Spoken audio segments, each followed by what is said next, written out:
welcome. This is What is All the Omnifuss About?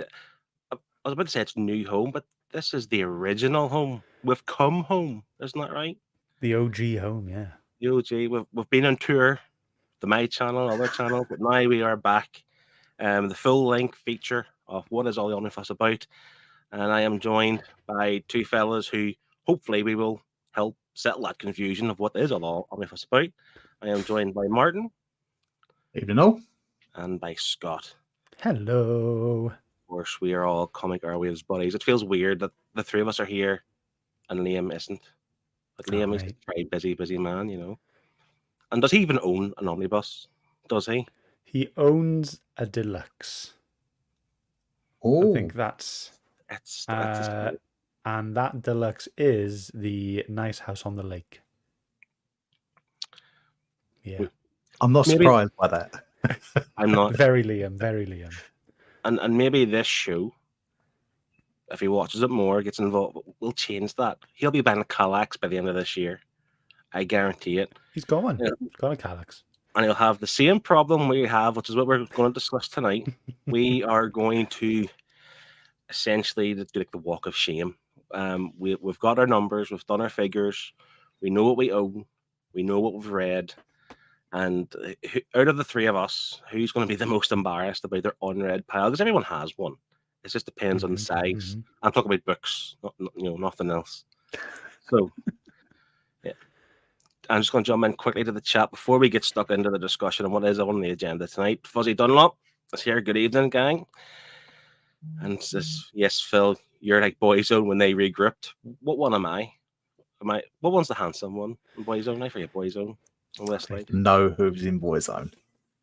Hold on. Ronan Keaton, that's Boyzone, isn't it? Yeah. Was that not Wesley? I don't know. Oh, this is why the show is not called What's All the Boy Bands About? What's all the Boyzone about? Yeah. And we have Larry's Library. He said, hey guys. He has the stats ready. I think you'll blow us away with your stats, I can imagine. Let's see who else we got here. Chris from Off My Shelves. I already know it will be Phil. As the worst, you think I'll be the worst or the best? I'm not the worst. You're both. Yeah. And Steve sent evening, lads.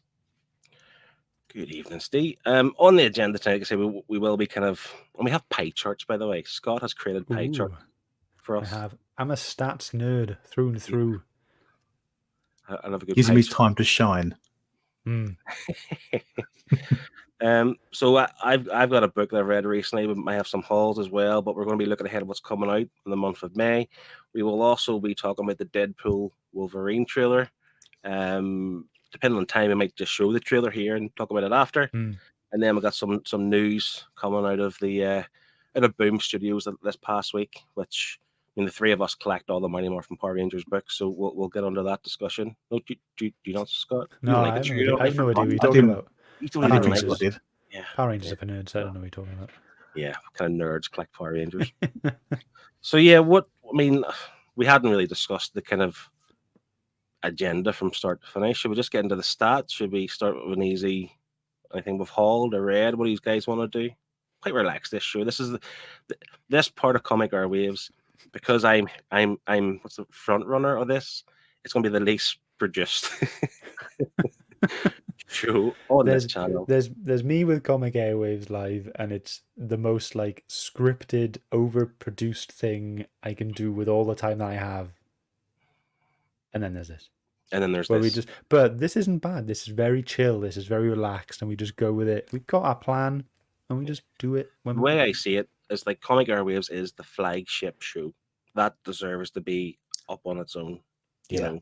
And if we've done stuff like this, the same thing, it would just be the same thing. Do you know what I'm trying to say? Yeah, this is a different show, and we'll see by the complete amateurish nature of it.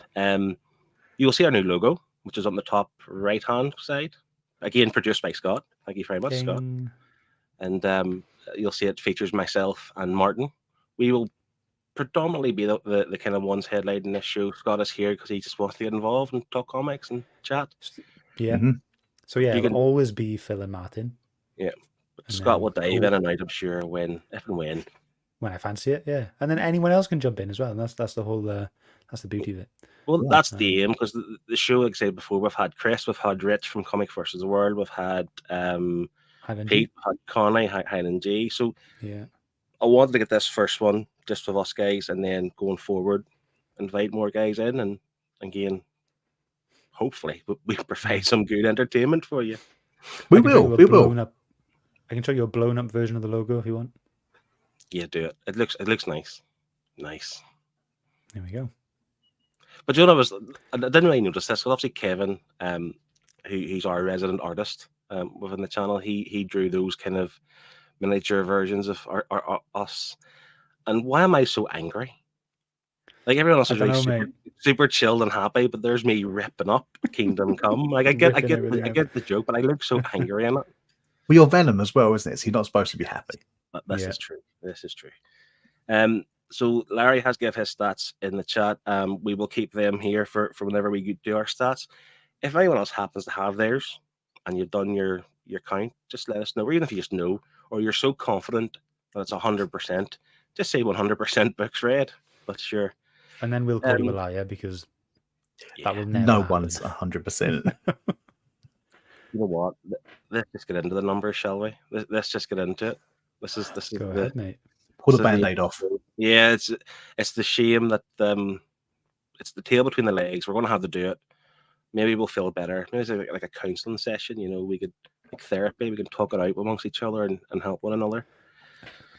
So, shall we share the pie charts first, or do you want to announce them, or what way do you want to do it? Just go straight to the pie charts. Happy to just show them if you want, mate. Right. So we'll start with Scott's then, shall we? If you want to. Are you ready? There we go. So Scott, do you want to talk us through it? So yeah, I didn't actually know how many books I had until today. So I've been using Goodreads this year because I'm like, I wanted to actually keep a track of what I've read and how much I've read, how much I got left, and I think that's been a really good way to control it this year. But what I had only been adding to my Goodreads is everything that I hadn't read. So today I made another shelf on my Goodreads and added everything else that I had read before this year. So then I ended up having a total of 222. So I was actually surprised that my shelves are holding 222 books. You know, it's comprising of trades, deluxes, omnibuses, you know, some little one-shots as well. But I was actually very surprised at my numbers. Like, out of everything that I've got currently, the only things I haven't counted, there's a little pile of about 10 books I'm trying to sell. So I haven't counted those. Have you read them, though? Not all of them. Okay. Because that could have boosted your number a little bit, but yes. I don't mind. It's all right. I have about half a dozen or so books that I didn't count that are currently listed on eBay, so I didn't list them. Yeah. So yeah. So we're thinking the same then. Some of out of the unread ones, 4 of them are books I have started but not finished. So it's like War of the Realms, the omnibus, Something Skill in the Children Deluxe, Middle West Deluxe, and a 4th one. But there's definitely 4 that I've started but I've not finished. So I just counted them in the unread section. Yeah, if it's not fully read, is it read? Yeah, I'm taking it as like to completion, I suppose. Yeah, really. Yeah. I've done that too. Can I just say though, 51.8% of, I think it's a good ratio. Like going forward, I'll say no, mine is. I don't want to give spoilers just yet, but my aim for doing this was more along the lines of, if we can come back here at the end of the year, say in December, and do the same thing, what's our numbers going to be? And just like anything, you want the numbers to increase, you want your percentage to increase. But I'll be aiming for something slightly below 50, and I'd be happy with that. Or Scott's at 51, you know what I mean? Yeah. So I think that's good reading. To put some perspective on it, let me see. So my unread is 107 at the moment. I've only read 16 books this year as well. So I would have been on, what's that, 123 unread if I hadn't read anything at all this year. So I need to. So that's only 4 books a month so far. Yeah, Better than what I'm doing. yeah. What, none? Oh dear. So we have decided to do these stats now. Like I say, in descending order. Is that right? So Scott's 51.8%, and who's next on the list? Who's next on the slide here? It's you. Oh, Yes, it is. So I'm not the worst. I'm the middle child. Yeah. 24.6. But you said you were surprised to have 222 books. Yeah. I thought I had more than 305, to be honest. 305 doesn't seem a lot, considering some of the numbers have been given by other people within the Discord and stuff. So 305 books, again, trade paperbacks, deluxes, hardcovers, omnibuses, absolutes, covers it all. I have read 75 to completion, which obviously leaves 230. 230. You've got more unread books than I own. Oh, that's rotten, isn't it? It's disgusting. Yeah. And you're pretty much bang on half the amount that I've read. Yeah. I think I worked out, like you mentioned, you had 4 unfinished books. Started, is that right? yeah. Started, not finished. So I have 16, which I have not counted in my read. I had 16 I have started and not finished. And that's the same. Like we were in a book club, obviously, before, and I've read volume 1 of something and didn't finish the whole book. I think there's 16 of those. 16 is so technically speaking, I think I worked out 29%. Kind of included your started. Yeah, I've included those, which I don't because they're not read. You fudge the numbers, yeah. If you play Funny Buggers, which I've never played in any way, shape, or form, yeah, and added to your number as well. There's what I thought was interesting. There's 20 like franchises, like series or IPs that I have started and not finished, but finished some books from within it. Like for example, Deadly Class. I've read the first 2 books to completion, but I haven't finished the series. So there's 20 series in total. And I think that's mad as well, because generally you want to like read start to finish in a series. Like I said, Deadly Class, you want to read all 3 and have done with it and keep it or sell it or whatever. But I'm sitting with one unread book that's like, I don't even know if I like it. Will it improve the series for me? Will it ruin it for me? Lock and Key's another one. I've read the first book. Oh, I remembered my 4th book. Lock Monstrous. And Key? Oh, okay. Yeah, I'm not surprised with that one because that's a heavy read. Dense, yeah. And Chris makes a good point. You got to get reading and stop buying. They are basically expensive ornaments, and that is the problem. We'll get to Martin in a minute, but it's like if you go through a phase where you don't read anything at all, but you still continue your form of buying, the same what you're buying, your numbers are just going to skyrocket or plummet. Yeah, and that's what I've done wrong. Yeah, might I add, a lot of this is FOMO, literally. Yeah. The fear of missing out, the fear of that book going out of print, never being able to like buy it for years and years again, or you don't want to like risk it going on eBay for twice the price, and you don't want to waste your money. You want to get like the best thing you can get, but it's like you're like guaranteeing yourself that you're going to get that. I will read it. I promise I'll read it. And it's a totally different thing. Like it's the only thing, well, that I know personally, that it's like in the book world, so including like novels as well and manga and stuff like that, I feel like comics is the one that really goes out to print quick. So that's my justification to be like, that's why I've pre-ordered loads. It's like, do you know that meme? It's like a man and a woman walking away, but the guy's eyes or the guy's back turned. Oh yeah. You buy these new books and you're walking proudly alongside them, about to read them. Oh, there's another one just walks by. That's just what it is as well. It's the FOMO, like you're saying. It's like when the next previews comes out. Yeah. MJ Comics is here saying, "What up, fellas?" And he's also saying, "Is this Phil's Conquest?" That would be 100%. if it was, and that's just one person. But one time Hated it, mate. ever, yeah. But no, this is unfortunately a lot worse. This is our unread books, which is hugely embarrassing. I think it is. Are you guys embarrassed about it? Like, Yeah. Nah. no. Of course not. You're sitting at 50%. Of course you won't be embarrassed. That's exactly why. Yeah, that's why I'm not embarrassed. Phil's book per day speed must be slower than a sloth on downers. I am a really slow reader, and I'll give a bit of an example. So I borrowed Pet Cemetery from Stephen King from the library, and you get 3 weeks with a book.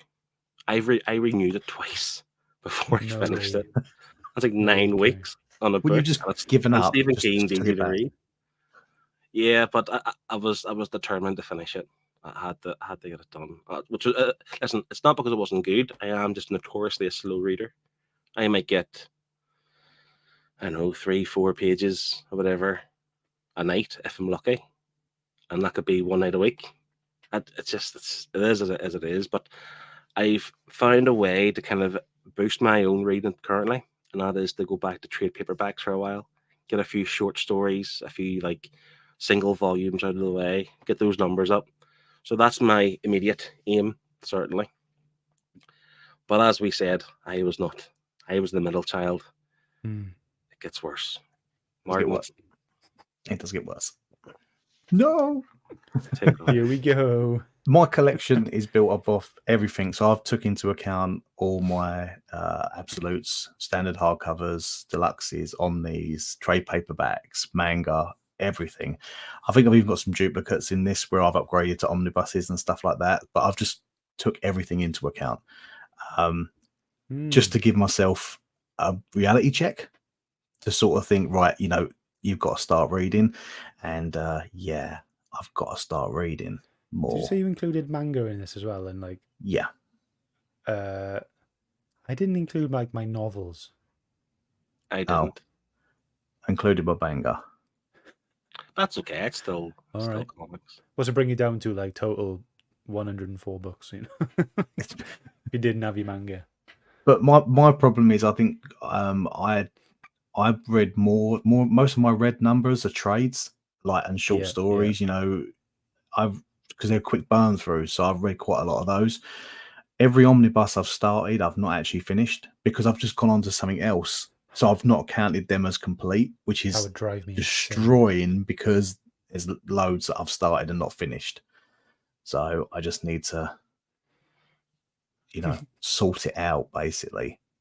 Yeah. I said to my wife today, I was like, I've got to get into a routine now of having, trying to get into a read because I've already got 3 Calyx cubes full of books I'm actually going to sell because I've, like you were saying before, with FOMO, like during the pandemic, I was buying books, stuff's going out of print. Oh, right, I want that. I'm going to read that someday. I'll buy it. And then, yeah, it got too much. Yeah. See, what I don't get about like my read pile is like I'm never doing it in like purchase order. Yeah, I don't do that. Well, I ordered this, April 2022, so I'll read that next. No, like I received Something Epic Volume 1 last month. What did I read next? Something Epic Volume 1. I didn't tuck into whatever I've got left on there that I haven't touched for 4 years. I wanted to read the thing that I've just got brand new. I think we're similar to that. Like we're like a mood reader. Like just like if you're feeling Like hype about a book, you get into it. If you feel a bit, if you feel happy, like you want to read a good happy-go-lucky book type of thing, you want to read a kind of dull drab or like a dark twisted kind of tale either. So something epic came in, and same as you, a lot of people talked about it. Simon That's what it Kurdransky. is. It's that community as well. Yeah, and it's like I want to get involved. It's right in front of me. It's 1 to 7 issues, 1 to 7, 7 issues, and that was superb. Martin, you should get that, by the way. I'm not getting anything at the moment. Yeah. I have to admit, I've got to highlight the unread stuff he's got. I love Fuzzy's comment where he says, "Can I actually read with numbers like that?" Yeah.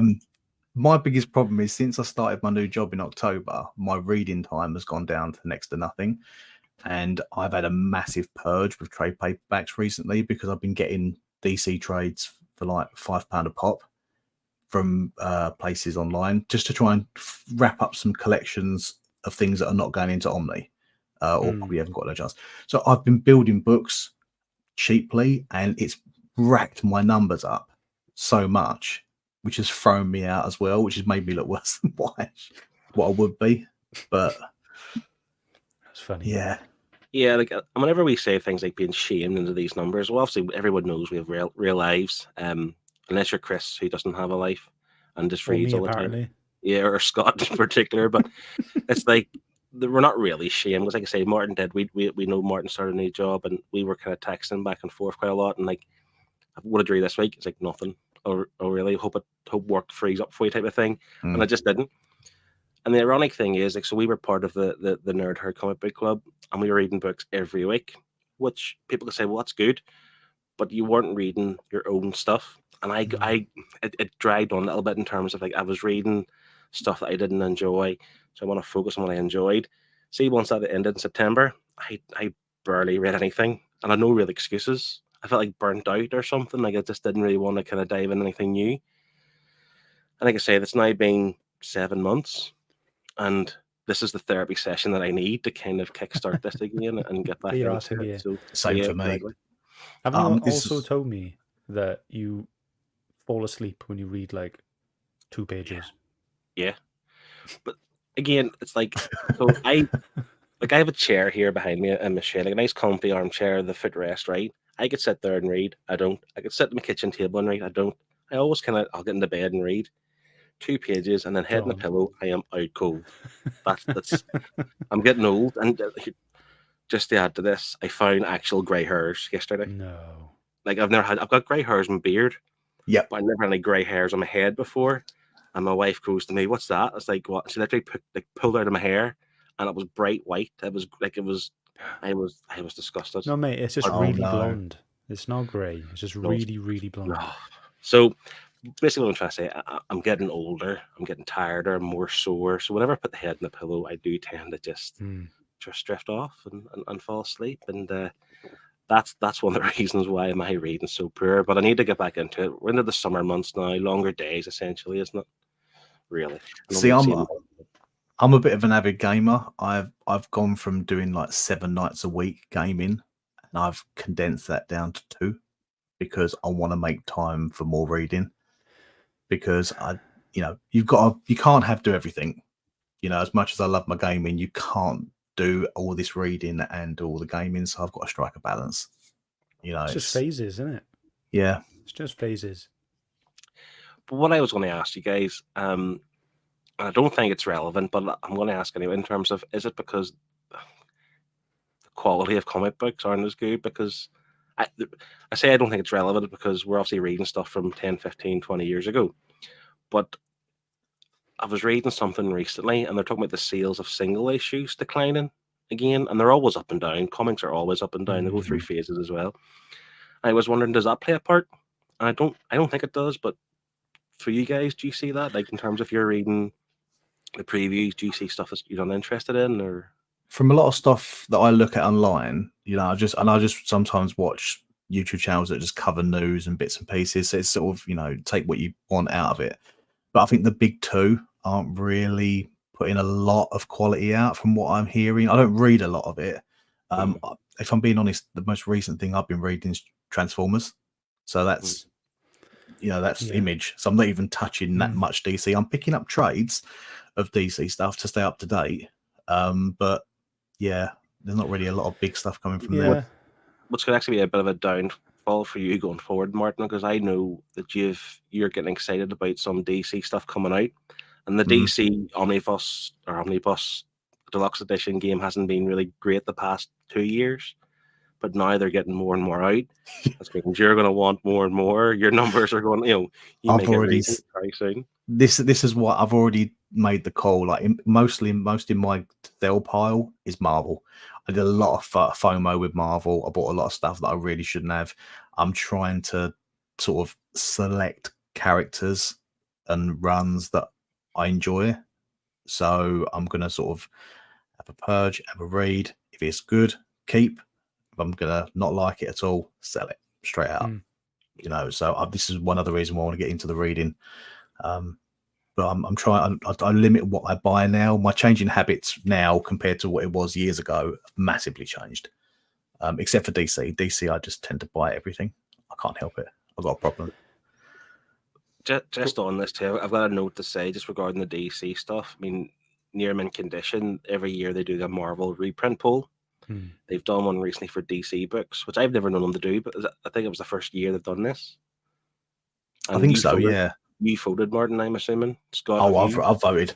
Have you voted yet? Look, no. I barely know. I don't even know what DC books omnibuses are out. So never mind, ask for one to be reprinted. Yeah. But I feel like, again, the reason why I mentioned near mint conditions because he kind of sets the bar in terms of releases, especially with Marvel, because he obviously has contact. He knows what's coming out and what's due. And with DC, he's never had that contact. But with DC up in their game, I'm assuming somebody's approached him and he wants to get this poll out. I can just see DC going forward really, really reprinting a lot of the stuff that people have been begging for a long time. And I hope so. For me, one that was on the top of my list that I voted for was Transmetropolitan Volume 3 Absolute, because it's a cyberpunk. So I've got the first two and I've started the first one and I've enjoyed it so far. So I want the last one to come out so I can have all three. But yeah, I've actually voted for Batman as well. Yeah, I never vote for Batman. Batman dominated my voting, definitely. I can't even remember what the books were now, top of my head. I think there was 4 Batman and one was a Justice League book of some sort, maybe in Justice League. I forget. Did George Perez do something with Justice League? No, thinking. Teen Titans. I can't remember now, but 4 Batman books of some sort anyway, and I think they were all absolutes. So that was my voting pattern. But it's just like I said, I think DC are going to start really looking into that now more. But Marvel haven't actually announced that much in recent months. It's like they're on the decline. I don't know. Are we going to see a swap and kind of, because as a collector you can't buy everything. So if DC up their game and Marvel up their game, we're not banned at all. That's not going to happen. No. See, I'm looking forward to DC's DC Finest range, like the Epic versions, DC's Epic collections. I think they look really cool. So I'm going to go into them a little bit, pick up some of them for the older stuff, because I've got no interest in buying Golden Age, Silver Age sort of Omnis. I might grab a few trades, see what it's like. Yeah. Going back to the previews thing, I never look. I see the previews every month. I never ever look at Marvel and DC. I go straight for Boom, straight for Image, have a look through them, maybe Dark Horse as well, and then I go, right, now I'll have a look. Is there any new Flash, Thor, Doctor Strange? That's all I want out of the big two, is those 3. But I've also seen myself now going, people say you follow the writer, not the character. So I've now seen, oh my God, what was his name? The guy, the last one on The Flash. Jeremy Adams. Yeah. So Jeremy Adams, he's doing Green Lantern now, isn't he?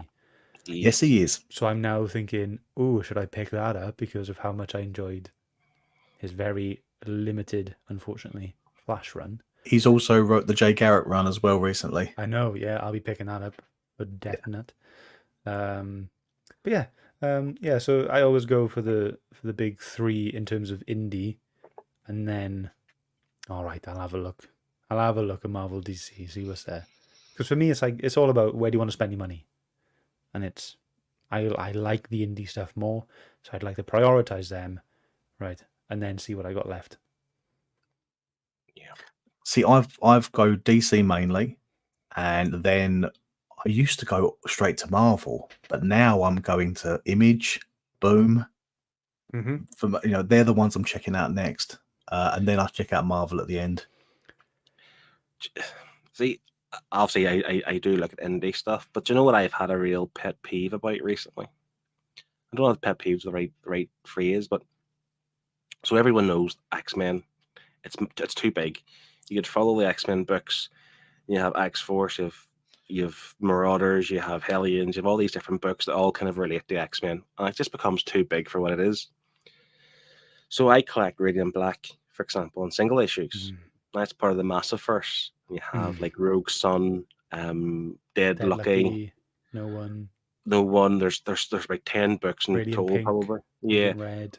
Yeah. and they're all really cool. But again, do you go all in to get them all? And it's the same thing with that the current Transformers book. So it's part of the Energon universe. Energon, yeah. Yeah. It also has Transformers. It has G.I. Joe. It has Duke, Cobra Commander. And I'm thinking Void Rivals, and all. I'm thinking when it comes to the collector and us, if we were to follow the creators and follow the universes they're creating, you can't buy that or all that and still get your Daredevil and your Spider-Man and your Batman. You can't do it. It's just too much money. And I read, we'll go into a read after this, but I read Gagger recently, and it's Gary Frank and Jeff Johns. And I thought it was a standalone book, but it's now part of this Ghost Machine universe. And there's all these different books now coming out, like Red Coat and The Rook or something it's called, and they're all part of this universe. But these are like big, and even, I'm not begrudging big time creators making indie books, because that's how they make their money if they make TV shows and movies and stuff. But again, if they all go to the indie, go to Boom, go whoever, and they make these big universes, like, and I don't know about you guys, but I feel like I'm a completionist. I want it all. If I'm gonna step my toe into it, I'm gonna want it all. With the massive stuff, I'm with you. Like, I've got all the trades so far. I've just got Rogue Sun 3 and Radiant Black 6. That's not out yet, but those are the next ones I'm gonna get. But yeah, it's tough. Like, when it comes to the Energon stuff as well, I'm only gonna get the Transformers because I'm not asked about anything else. But then I wonder, did people ever think this when like Marvel and DC started to come out and started to like introduce more and more characters? Is there anyone that is in the same situation then as we are now, talking about this, going, if you got to pick up Superman and Batman and Flash and Wonder Woman and Aquaman and blah blah blah, because they're all part of the same team. You got to get all the books, you got to get all the singles, all the solo titles. Well, the reason why I mentioned X-Men, so I love the idea of X-Men, but I've never really got into like a solid run of it. I just can't. No.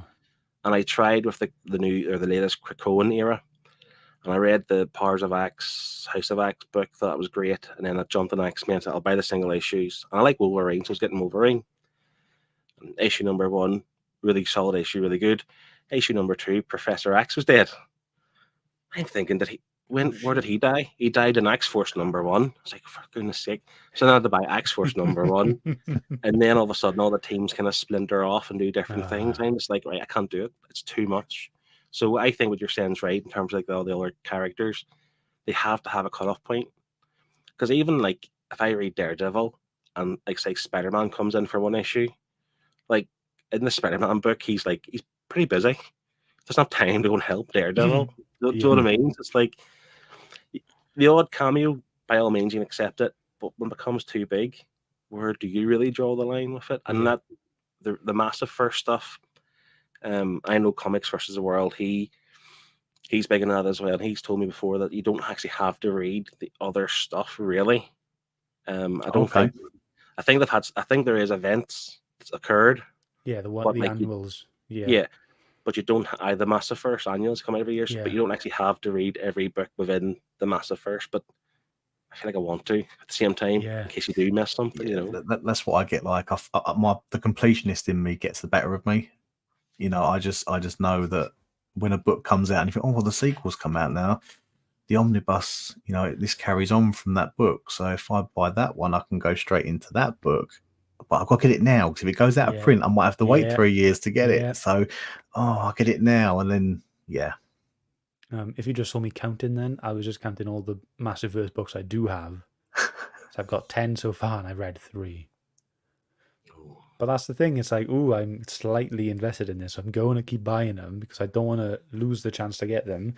But now I'm also thinking about they've announced the year 1, haven't they, for Radiant Black? So that'll cover the first 10 or 12 issues. I can't remember how much is in the first 2 trades, but it's going to cover the first 2 trades. pretty much how they are doing with the Power Rangers stuff. So now I'm thinking, do I sell these to buy the deluxe of a story that I've only read like 30% of that I've got so far? It's mental. This hobby is weird. And add to that, you want to complete everything apart from the reading bit. It's just your expensive ornaments, Hey, as you I'm said. doing my best. I'm doing my best. Yeah. Stay is saying there that they did a reprint poll for DC last year. I didn't realize. Did they reprint anything from the top 20 list? That'll be interesting to know. Well, they've reprinted Is that what they do? They take the top 20, do they? That's how the Marvel Marvel-wise. one works, yeah. Right. So DC, I'd imagine, be somewhat similar. Essentially, it's free kind of marketing for them. They're seeing what the people want. Yeah, So they know if 100%. they're going to take the chance of reprinting the book, they'll do that. So that's why Marvel take the top 20. DC might be slightly less.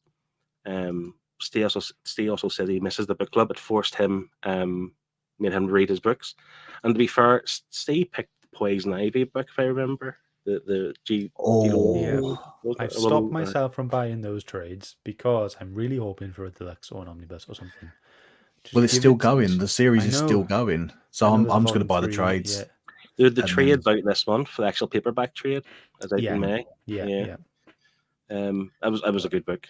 So well done. But yes, I understand having that kind of weekly, I don't say burden. I'm trying to say that kind of obligation that you're reading this book. Task, yeah. It kind of did obviously help us, but after 3 years, it also kind of hindered us too. Because like I say, we've got all these unread books that we're buying, but we're not reading them because we're reading other stuff. So yeah, I want to go into some stats here, just while we are still on this topic before we move on. So Rich from Comics vs. the World. Actually, we'll go to him last because he's just an animal. So we have a Discord group. I've seen Scott, you dropped the link there in the chat. So this is where the stats come from. If you want to get involved, by all means join. It's free, and it's just a place where we'll all get together and chat and it's constantly going off as well. Yeah. And it's not like it's Instagram where if you don't like someone's post for a while, you never see their stuff in the timeline again. There's no algorithm, I don't think. It's just literally a chat. And there's all different categories, so get involved. So Andy, who is ALB 0811 in the chat sometimes, he has now sold a lot of his books, but he's 105 books. He's read 88. It's 83.8%. What guy? Such a ratio still. I've just 100 books as well. I'm not sure how many sold right now. I thought you were leaving then. I thought you just I'm going. I told you I'm old. If I sit in the same position for too long, I'm stuck. I need my wife to come out and kind of help me out. Yeah. On Instagram, it's weird. I did not ask for this. Is that the right name? Yeah. She has 1,416 books and read 1,020. 1,000. So she has 1,000 books unread. She's 1,000 books unread. Well, I took that as read. Oh yeah. Read. Yeah. Read. I was getting excited then. I thought about to say someone's worse than me. Oh my God. So she is at 72%. Yeah. Of her reads. I'll go to, because we had one in the chat from Larry. And he has 3,168 books. Is that 267 off those are unread? That's what it looks like. So yeah. How do we work the percentage out of that? Math is not my strong point. But even on 3,000 books, what would that look like? I've seen his collection videos, and it's a pretty big room, pretty fast collection. But if I have 305, and I've got a Kallax and a bookshelf, like what would I need to have? You know what I mean? I need 10 of that again. I would love Larry to show us his whole collection, everything. I'd love to see it all because I think he has single issues as well in some of his bins along the side as well. So it's. Do you get the percentage there, Scott? No, it's one thing in maths I always struggle with. I never know the thing. So I'm just going on a weird website now. We're going to just guess 90%. Well done, Larry. Yeah. It looks about right. Wait, So 267. He's only read 267. No. No, that's unread. So He's Yeah, got so- 3,168 books, and he's Larry, only what have you unread done? 267 of them. Right, so that means he's only read 8.3% of his collection. No, No? The other way that's around? impossible. That would be the 8.3 is the unread. So he's read Yeah. 91 point something. Oh, then. yeah. So Yes. I was right, 90%. That's a complete guess, like in around, So that's well done, Larry. Well done. I get jealous if people could do that. Yeah, I'm just feeling worse. as Yeah. this goes Well, on. Chris, if you're still in the chat, if you have time to count your books, if you don't Come get on, your Chris. numbers. Come on, mate. Yeah. But to put everyone else to shame, our good friend Rich from Comics vs. the World on Instagram. Fantastic Instagram, by the way. Yeah. Like, I'm so envious. I always say to him, like, he always puts those grid pictures on his story of, like, follow book creators and stuff. And Yeah. his 9 pictures are always so His symmetrical. comic trackers and It irritates me. It's just like everything's so neat and tidy, and I was like, yeah. But sure, great page to follow. He owns 898 books, and he has read 890. So 99.1% of his collection he has read to completion. What a guy. And the ones missing are probably in the post. Yeah, they're on their way. Yeah. yeah. It's just. And I think I had a video recently where I was talking about like a reading slump, and he commented and stuff, and it's like he just reads every night. That's how he just does it. He doesn't set aside a time, or like this is maybe my problem. Like almost like you have to have the perfect scenario. Peace and quiet, kids are in bed. Though it's not windy, it's not sunny. You just sit down on the couch and have a read. I'm putting barriers in front of myself, where he just reads every night without fail. Yeah. It's become routine for him, and that's why he has 99.1% of his books read. Like I'd be lucky to do like 1 or 2 trades a week at the moment. Yeah, I agree. But yeah, like I know I said on average I'm doing like 4 a month, but sometimes it is like 6 in one month, 2 in another. Yeah, that kind of thing. Well, what I'm going to try and do is I'm going to read kind of like trade paperbacks, hopefully one after the other. But I have an omnibus on the go, so I'm currently reading. I think it's book 4 of the Captain America Ed Brubaker run. So I'm currently have it, but I'm reading the trades. Once I finish, I'll do a few issues of the omnibus, and I'll read the trade again. So I'm trying to keep the omnibus on the go, and then have a few smaller books. But like I need to do what Rich does, getting the routine of every night. But I'll be happy with 1 trade a week, as Scott's saying. Chris is polishing his shells, so he'll count now. He just finished polishing his rocket today, so he's doing the shells next. That's good. What are Fridays for? And Larry is Larry is confirming that those 3168 include all singles, hardcovers, absolutes, and omnis. And he uses the Seal Said app, which I do have for single issues, but I don't really use it for my collected books. I think Rich does. I think he mentioned that in the Discord that he uses that for his books as well. And Fuzzy's recommending something, which I've actually read this in singles. And that's the other thing. I still read single issues, by the way. So I'm not like completely reading nothing. I'm just like single issues are 5 minutes for me. Yeah. Really quick. Is it just because singles are just that quick hit? Yeah, that's what it is. But I don't count them as my reads, if you know what I'm trying to say. I found I've been doing that a lot more lately, trying to get back into the swing of things. Just reading a single, it's a nice quick read. Yeah. But Newburn is it's a Chip Zdarsky, Fuzzy, and there's a Chris Condon. I'm so confused with the team. I've not heard of it. It might be Chip Zdarsky and Jacob Phillips, I think, or Chris Condon, Jacob Phillips. I can't remember, but they're Chip and Jacob. Is it? Yeah. Chip and Jacob. And it's quite good, to be fair. I've only read the first volume of it. I know there's a second one currently ongoing at the minute. And Kev is here saying evening all. Kevin, Kev. It's only struck me now after like a year after you've done these drawings. Why did I look so angry in our logo? You know, it's like, why am I the angry one? Is it because I'm Venom, or just because I'm an angry person? I look happy. Yeah, I'm happy with me. I'm the cheerful. rest, yeah. the rest Marvin, of you you look guys do, like, content. yeah. I've got my onesie on. I'm reading one of the books I actually have read. Do you have a Sonic onesie? No, Oh, I you don't. must do. You must get one. I don't. Oh, I'm sure they're right If there. there's, somewhere. I'll get one. I'll get Yeah. one. We'll do a Just for we'll the do a embarrassment onesie of coming show. on.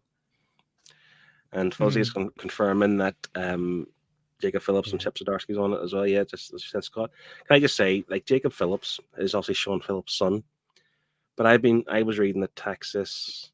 Oh, what was it called? That Texas Blood, and they had another kind of side story called the Enfield Gang Massacre. Tremendous. And Jacob Phillips is like, what's the saying, like a chip of the old block type of thing? Just like his dad, but like potentially could be better than his dad. And Chris Condon and Jacob Phillips as a team are probably the new Ed Brubaker, Sean Phillips Wow. of this era. I'll actually get to meet him next month. He's at MCM. So I'm going to go over and have a chat. Nice. Get him to sign something. Because the year I wanted to thought bubble wasn't 2023, it was 2022. And Sean Phillips and Jacob Phillips were both there. And again, Yeah, Sean last year as Phillips is the more renowned kind of, he's done a lot more stuff, But I didn't go to him. I went to Jacob and got his autograph on that Texas Blood. I don't even think I acknowledged Sean Phillips. I didn't even say hello to him. I just got Jacob Phillips signed it and left. Yeah, it was just when weird. we went last year, so it was me and Liam went together, and Kev was with us. But Liam had a book he wanted. I can't remember which one it was now, but it was a Sean and Jacob Phillips thing. And he took them, and he saw Sean Phillips, and he was like, "Oh, hey, could you sign this? Could you sign this?" He goes, "Oh, thanks a lot, cheers." And he was like, "Oh, Jacob's like right there. Do you want him to sign it too?" And he was like, "Oh yeah, cool." I can't remember what it was. Don't know what it was, but it was something done by both of them. Because I know Jacob Phillips got his introduction, got his foot in the door from his dad for him coloring his dad's work. Yeah. So he was the colorist and all the stuff early on, and now he's obviously doing his own thing. So yeah, that's our stats. But this is where we make our pledge. I didn't say I was going to do this. What do you want to get to by the end of the year? Come December show, whenever we revisit this, roughly, not doesn't be exact. This is really hard because I want to buy more books, and I can't. Yeah, me too. Read them as fast as I can buy them. So I'm going to end up saying, like, I reckon I'm not going to change. I reckon I'm still going to be like 50%. Yeah, like, but what I would love to get it to like 75. Yeah, that would be my dream, my goal. If you went into 2025 with 75%, you would be pretty confident of getting that up to like Rich's numbers by the end of that year, I would say. Do you know what I mean? But I might just keep buying stuff. That's the problem. That's what I'm going to do. I know I'm going to buy more. My wedding is this year, so after the wedding, I'm going to have more disposable income. It's going to get worse. I swear, this is not going to get better. No. Yeah, well, I think due this year is Something's Killing the Children, book 2, Once in Future, book 2. Yeah. We're bound to get a Seven Secrets at some point as well, Scott. That'd be something I've given up. I've bought the trades. I don't even want a Seven Secrets Deluxe anymore because I waited so long, and I went, no, that's it. I'm just gonna bite the bullet, buy the trades. And I'm not getting a deluxe. That's it. You say that now, but you will. Yeah. As soon as you go on there, 100%. You'll be the first one out of all of us to post that picture of that deluxe, and you'll go, "I'm not buying it." And then straight away we'll get a message in chat. Can you let me know when it comes out? Guys, on Books Etc. Please. I will pre-order it. He will definitely have that pre-order. He won't be taking the chance on like getting it on the last. Like, that'll be pre-ordered. It'll be pre-ordered. I will be. I'll buy it, but I'll be furious. And then it'll sit on your shelf for a year before you actually get around to reading it. Yeah. Again. Oh, it's just comic book collectors. What do I like? Yeah. 100%. Yeah. So I'm happy to move on Go ahead. To books we've kind of read. Is that okay? Mhm. Obviously, this is about comics, this show, so let's actually talk about some stories. Martin obviously hasn't Oh. read anything. Have you? I've read nothing recently. It's nothing. So Some nerd you are. So I've read a few trades, but I'll only pick out one, to be fair. And the one I'm picking out is Gagger. Did you say Gagger? Gagger? Geiger. How do you pronounce it? I heard Gagger. Gag. That's a terrible accent. Is this So- the original run? This is pre-Ghost Geiger. Machine, isn't it? This was called Ghost Machine. Hang on, I'll get this out now. Sorry for the sticky. I have this in the bag.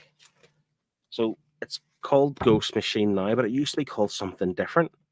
Mad Ghost or something, or yeah. So it was called Mad What Ghost. happened with this? Because I remember reading like the first issue, and I was like, "This is crap," and I gave it away. I don't want it. I just gave it away, but now like all of a sudden, this has come back up like like out of nowhere. Like it's a reprint, isn't it? Because I thought it was a new series.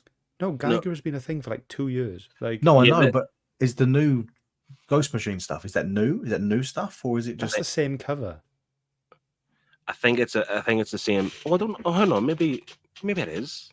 I don't. Do you know? I don't know. So this is not, like I say, it's not very informative. The show. But has anyone in the chat bought the new Ghost Machine stuff? Can you confirm to us? I'm pretty certain the Geiger come out now is different story. I thought it was. Geiger 2024 issue 1. Sorry, I'm actively portraying my disdain. Yeah.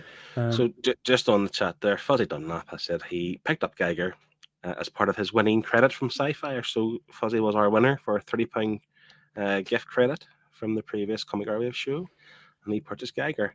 And he's confirming it's a whole new arc.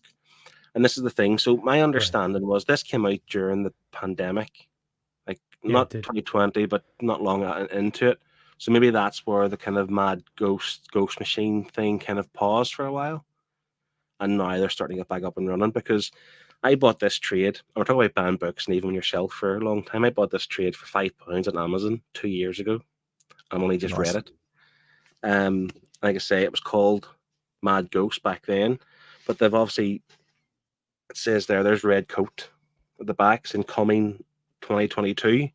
So it obviously didn't come in 2022. It's only just out recently. Did it?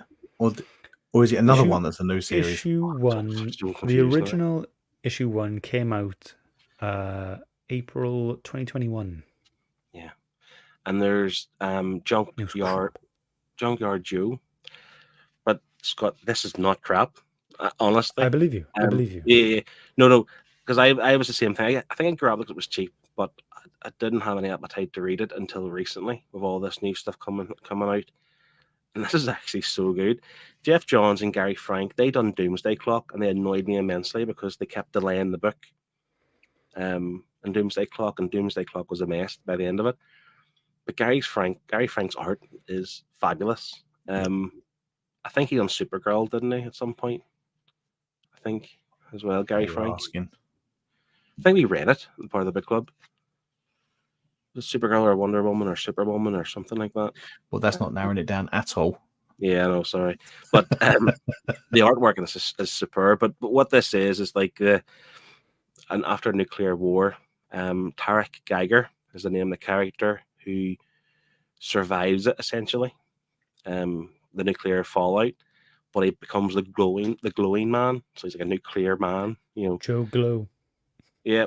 What was the character in The Simpsons? That was like the Radioactive Man. Radioactive Man. That's all I could think about was this like radioactive man right here. And so yeah, it's all about this, and that you have these people who obviously survive in different kind of territories, and something's called the Kingdom, and there's like the King of like Las Vegas and stuff. It's all a bit strange, but it's how people are a bit mad after a nuclear fallout. But he's obviously one that can live out in the open, where they all have to wear like hazmat suits and stuff.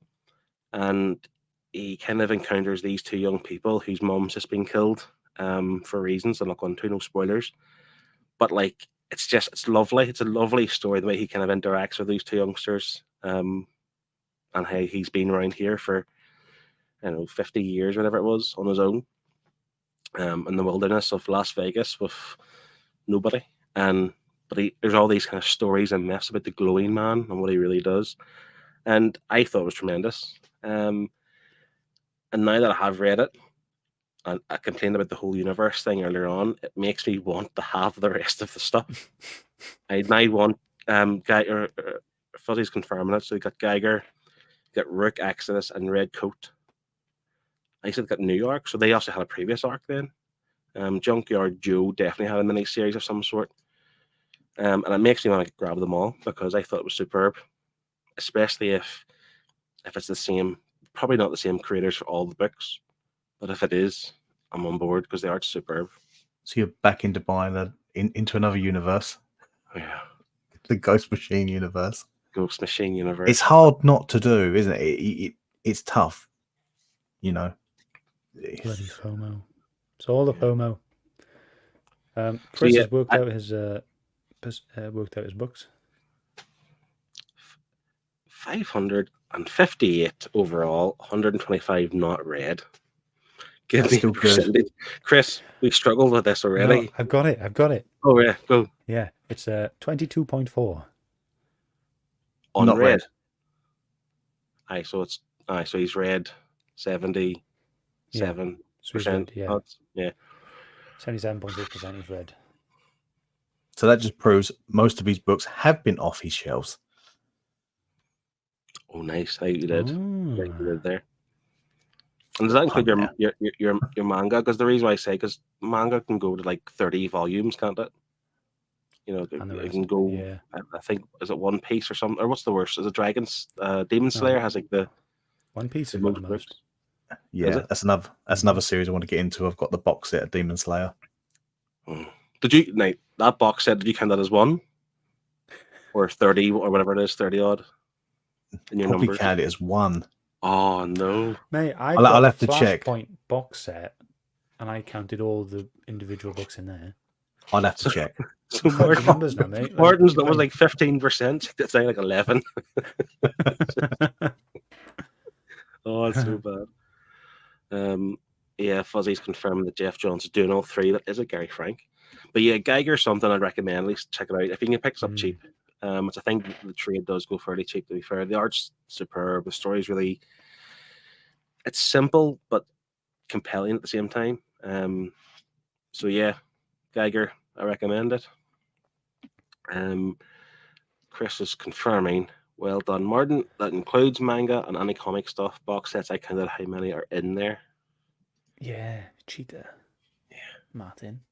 558. Like I would have thought you would be like 2,000 books or something at some point. Because Chris has he sells loads. He does sell, doesn't he? Yeah. But a lot of his books are just big.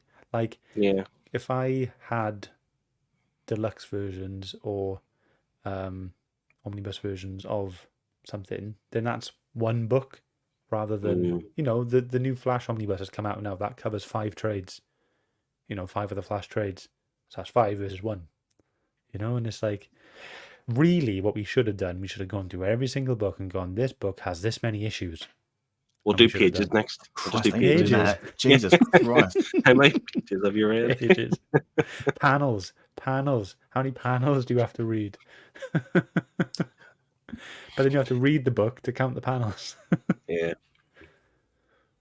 Wow. Val is. Wait, I didn't ask for this. Yes. So she said hi. Sorry to be late. You're not. Don't say sorry. It's grand. Happy to have you here. We have give your stats. We'll give them again. 1,416 books owned, and you've read 1,020, which is 72%, and we are all very, very jealous that our numbers are nowhere near that. So well done. Nowhere near. She's read 5 times more books than I own. Anyway, yeah, I've been reading some stuff. You know what I've been reading, and I bet you can't wait for me to say some certain things about this. But this is what I'm reading, right? I'm reading the new 52 Batman stuff by Scott Snyder. This is volume 8. This is my next one to read. So this doesn't count as read. This is my next one, so I got 3 left to go. The reason why I am reading these is a secret, and it will become apparent in the next Comic Airwaves show. There is a reason why I'm reading these. Even I don't know this reason. I'm intrigued. It's a secret do. reason, mate. Yeah, Martin Oh. knows. Martin knows. Is he gonna like reveal like a Batman tattoo on his chest or something? You know, I love Batman now. Batman. Because Batman was one of those characters, Scott, that you were like, oh, no more Batman, I please. literally don't I don't care know. Yeah. about Batman. Like, But do you know? But this series has been good. But I still don't care about Batman. This is the thing, right? Like, I only like the villains. There's been 2 Joker stories in this run. I've loved them. I really enjoyed the Riddler one. Volume 6 of this was just like one-shots and stuff like that. Yeah. That grips me anyway. I don't like stuff like that. I was really disappointed when I had the what's the book with the astronaut? Rick Remender. Is it Rick Remender? Oh You know what my I'm on God, about. with the astronaut. The time traveling astronaut. Phil, you've bought it, I think. Yeah. You were like, Anyway, the last quarter. So I bought like Fear the Agent. final edition. Fear Agent, yeah. So I Yeah. bought the 4 final editions, and the last final edition was one-shots. Oh, I was furious because I was like, okay, cool. I've read the first 3, happy days, and then I was like, ooh, where's this gonna go now? Where's this gonna continue on in the next book? And then without realizing, I'd read the end of the series. Oh no, that would And then irritate I me. had one more whole final edition book to read. I was furious. So I've held on to this now. So whenever I come up against something like this, I'm like, just chuck it in like where it's supposed to be, like release order. I don't care. Like, but yeah. Anyway, so yeah, I'm on volume 8. Apparently, this is where it starts to dip. Volume 8, 9, 10, and that's what I've heard, and that's what I've seen. Like, I haven't read reviews on Goodreads, but I've seen the star ratings, the average, and they are like lower. So I'm quite happy to just crack on and read, and I'm quite like, I just take it for what it is anyway. So I'll probably enjoy them. But yeah, what I've really loved about all of this run so far is, yeah, the Court of Owls, Joker, Riddler, and then Batman's been all right. Like, yeah. So yourself Is it and alright? Val have been reading this. I've seen this on Goodreads, and you're enjoying it. And I have read it a long time ago. I have the 2 omnibuses, but I want to reread this now just because I know you guys are enjoying it. I feel like this is the FOMO, like live in action. Yeah. I want to be part of this discussion again. Okay. Because I have a terrible memory, so I kind of want to read it. Yeah. Val and I, we've spoken a little bit about it, and I even spoke to Dominic from Comic Book Report. Comic Book Report. My memory's terrible today. Yeah, so I've been speaking to him about it as well. He said he's been enjoying my little Instagram stories and my little Goodreads star ratings and my little like sentence of what I thought. So I really enjoyed looking at these your thoughts and stuff on this. But yeah, it's been out for a long time now. This run, can't remember when was it out originally. It's 2011, isn't it? Yeah, I was going to say Start of New 52. Yeah, so that would be quite a few years. That'd be closer to the Rebirth than you think. That volume you're about to get into. Yeah. So this one was 2016. Yeah. 2015, 2016. That's the cusp of Rebirth, isn't it? Pretty much. Kevin is saying Greg Capullo is one of his favorite artists, and love the series because he is fantastic. Yeah, I think again, it's superbly drawn. Yeah, it is fabulous. It's one of those ones I kind of wish he stayed as like the Batman artist. Like certainly modern day Batman, I think he's probably number 1 for me as the Batman artist. Obviously, you can go back to the I just want to say Frank Miller's art because let's be honest, that's very specific. Like you need to be kind of really into that style of art. I like the Dark Knight Returns, but it's not the nicest. I know that. But for modern day Batman, for me, Greg Capullo should be the permanent. Where does Dan Mora come in that for you? See, Dan Mora, he done some detective runs, but they weren't great. So maybe that's the downfall for Dan Mora because the art looked nice, but he didn't have the story to go alongside it. Okay. Now, I haven't read World's Finest. He's doing with Mark Waid. Yeah. I have the first book, to be fair. The first book unread on my shelf. So I will get to it eventually. But again, I've heard art's phenomenal and the story's quite good too. So if I read that I'm satisfied, I'll accept more on the Batman book. But Greg Capullo's a high standard for me. Yeah, it's great. See, Greg Capullo's the reason I love Spawn. Yeah. You know, he started Spawn with Todd McFarlane, and that artwork is amazing. Yeah, Kevin said he thinks he's drawn Wolverine now. He keeps teasing his new Marvel work. Yeah, I think he's exclusive to Marvel now, but I can't. You can't see him doing like Spider-Man. So Wolverine would suit him to the ground, or like Incredible Hulk, something like that.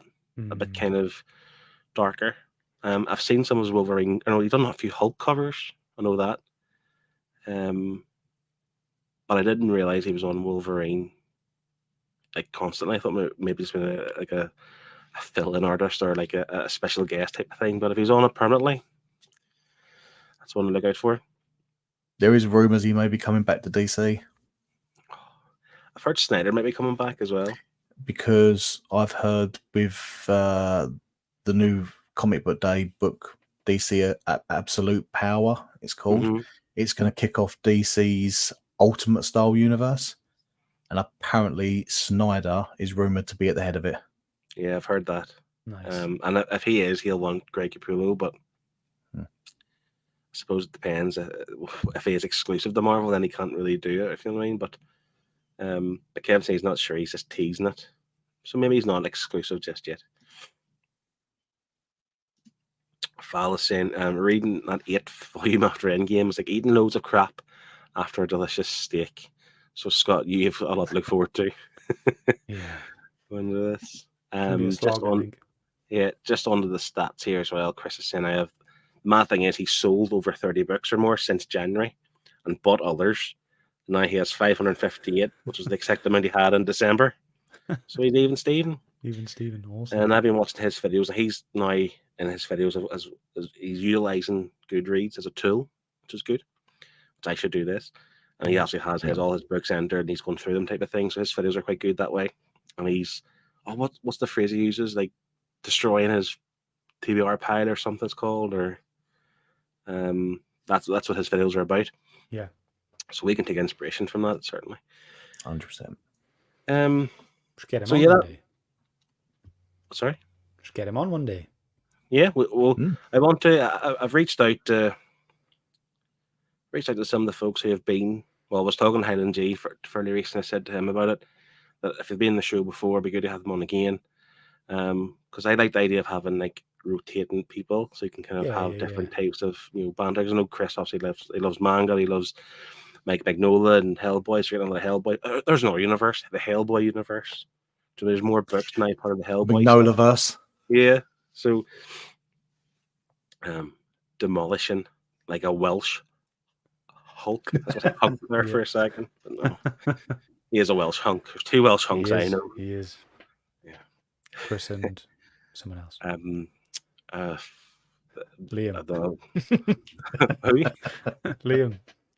Liam. Welsh Liam. Yeah. That's the one.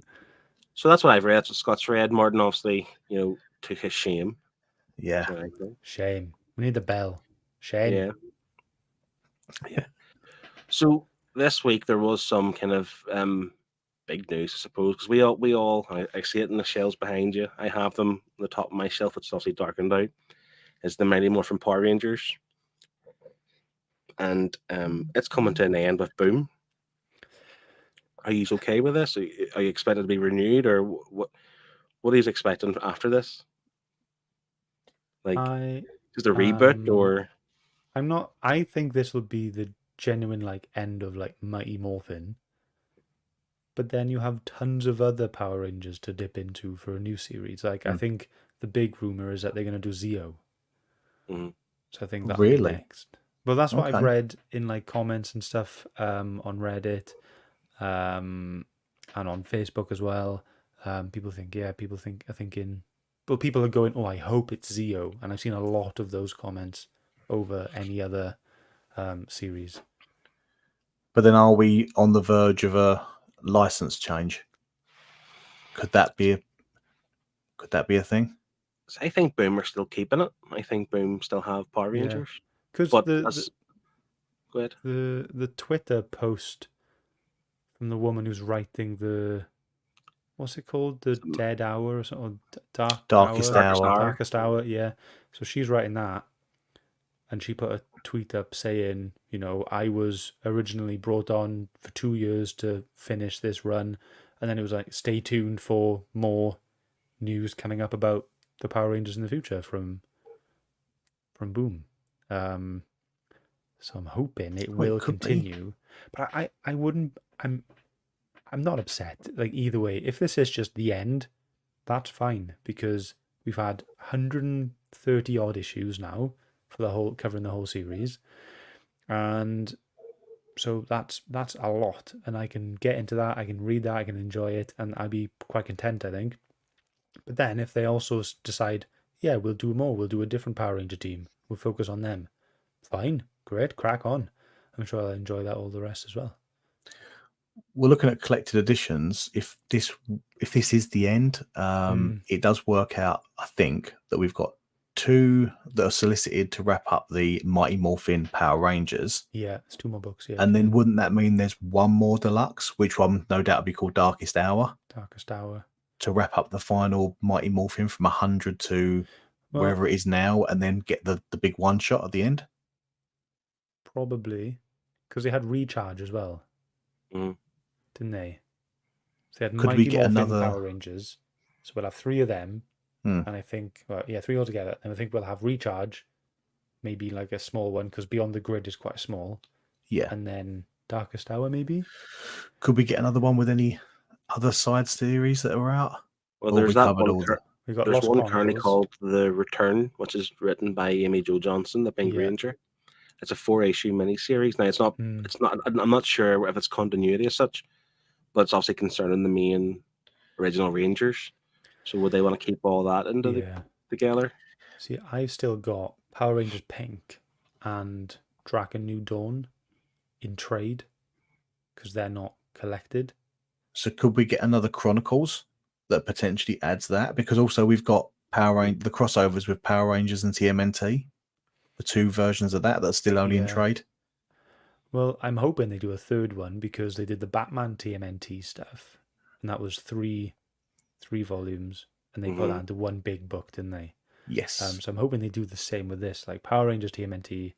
If they have 3 volumes of that, that'll be a really good deluxe book to get, I think. I can get rid of the trades then. I haven't bought them for this very reason. Yeah, I think that for me, the way I took it, because with the show when I was a kid, I watched the original, and then I did jump off before it got weird, like CO and whatever came after. I never watched that stuff. Turbo. Turbo. I'd love to get Dino and all this other. I never had any strong desire to ever get into that. Yeah.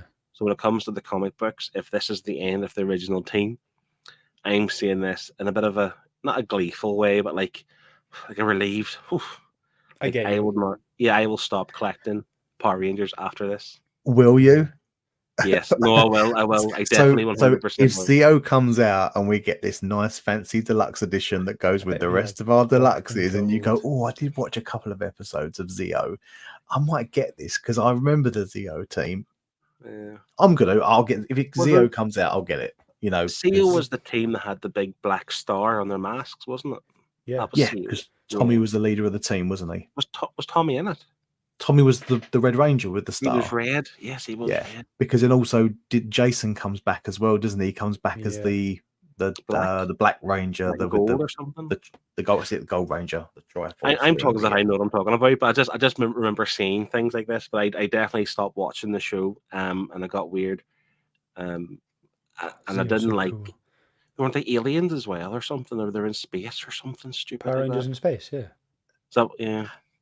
I checked out after Zeo when I didn't really like Turbo, and then I checked out, and I think I got to a point where I grew up and stopped watching it on telly. For me, it was I can Turbo. say now, I definitely won't buy the new Power Rangers Deluxes, whatever series they go with. I think this is my cutoff point. Please. And that's fine. You do you, mate. Yeah. Turbo and Time Force, those are the ones I want. If they're going to delve into any more series, if they're going to adapt any more, those are the two I want. I'm still tempted by the archives. No. I'm not. Because it's literally... That's pre-boom stuff, isn't it? It's pre-boom, but it's pretty much everything that was released. Like the original stuff that came out when we were in the mid-90s, the mini runs, all of it.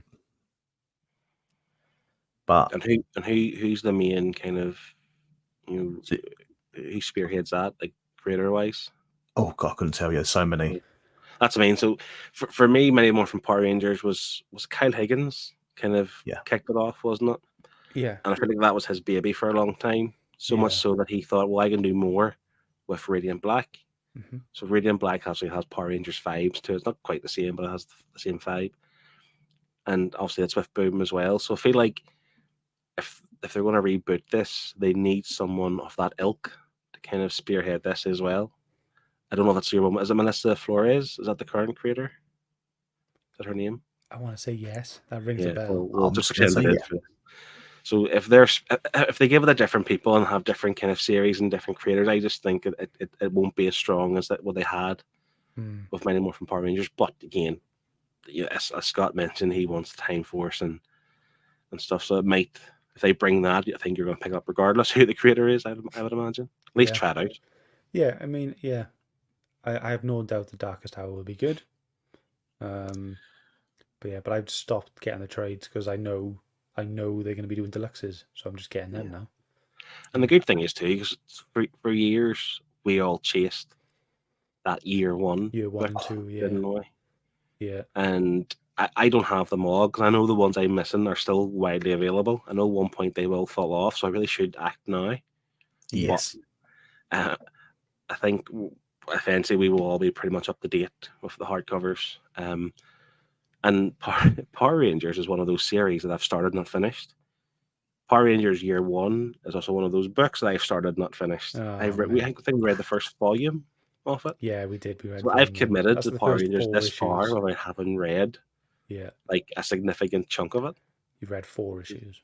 Yeah, which is madness. Absolutely out of 12. Yeah. I can't wait to get back into them. I'm waiting for the Mighty Morphin Power, like the 3 deluxes now at the moment. I'm going to wait for them to come out, and then I'm going to start again. As I say, it was big news because, I mean, Mighty Morphin Power Rangers, it's probably been close to 8 years, 10, is it 8 to 10 years probably of releasing this, maybe? Probably about 10 years now, easily. And it's obviously focused mainly around the main originals team. So I'll say if they move on to a different team, deserves a reboot and go from there. But like I say, as long as they keep the those current 2016, so 8 years, roughly. Yeah. So they must, and they were heavily invested in it because Jason David Frank even done like a sort of trailer thing, didn't he? He did dress up as Lord Dragon. Yeah, he did. Yeah, and it was heavily invested, and it was rest in peace, JDF. Yeah. But I love Power Rangers. It's so nostalgic. Yeah. See, the thing is too, so I'm reading the current Transformers run, and you mentioned earlier on, Scott, but maybe wanting to pick that up.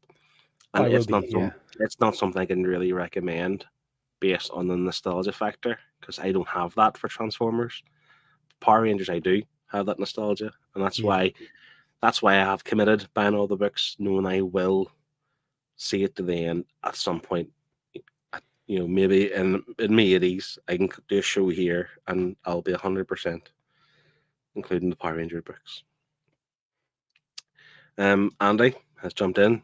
He can't hang out though, so he's just hope we're having a good show. We are. Oh. We did read out your stats, Andy. Everyone, we're all very impressed, of course. And Definitely. Liam, the Funky Gibbons, Welsh Liam, producer Welsh Liam. Evening, boys. Hope the show's gone well so far. It's A gone shit as show without expected. you, mate. Yeah. Yeah, We yeah, need Liam. yeah. He's the most vital cog, He's in the the Comic cog. Airwaves. Yeah. Yeah. But the other thing that kind of dropped this week was the Deadpool Wolverine trailer. Whew. I was going to try and get some screenshots or something, but shall we just try and watch it? Just go ahead. Yeah. Here, yeah. I've watched it like 10 times already, so yeah, one more time, why not? So Only we seen are it going to once. show it. I'm not very good at doing this. So hold on, I will share my screen. I will select the Deadpool Wolverine. Anyone going to be reading tonight, though? I'm reading Is it something tonight. I've got to. Good. reading? Yes, reading. Oh, Sorry, I sorry. mean looking at my expensive ornaments. Can you just let me know if the sound comes through? It should do. I'm hoping, all being well. Okay. I told you, Yeah. you're not Yeah. welcome here. You're not welcome anywhere. Now get the fuck out of my bar. Just give me one more drink and then I'll leave. Hi, Peanut. I'm gonna need you to come with me right now. Look, lady, I'm not interested. All right, well, I'm sort of on the tick-tick, so upsy daisy. Here we go. Oh, whiskey dick of the claws. It's quite common in Wolverines over 40. You don't want this. Unless you want to take a deep breath through your fucking forehead, I suggest you reconsider. Do you think we're not monetized with all the F-bomb? Yeah, that's fine. I'm about to lose everything that I've ever cared about. Not my fucking problem. Is that what you said when your world went to shit? Come again. This Wolverine let down his entire world.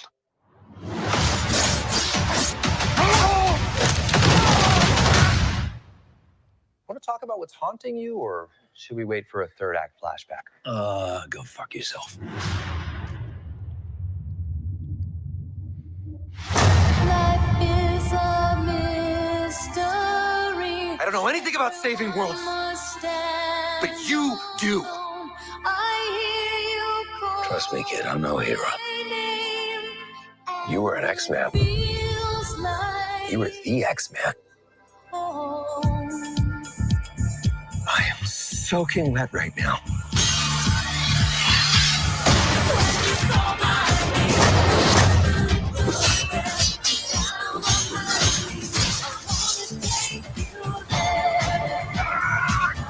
Boys are so silly. This is what I'm talking about. Big slow motion action sequence. Who knows if you live or die? Let's fucking go. Let's fucking go.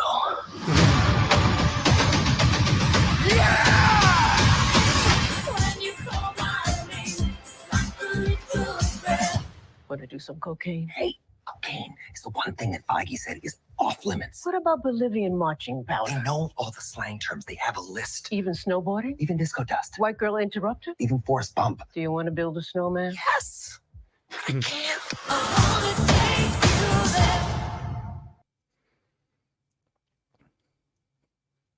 So, Cannot wait for that. as we said, there, I assumed on YouTube they'd have the F words bleeped out. Nope.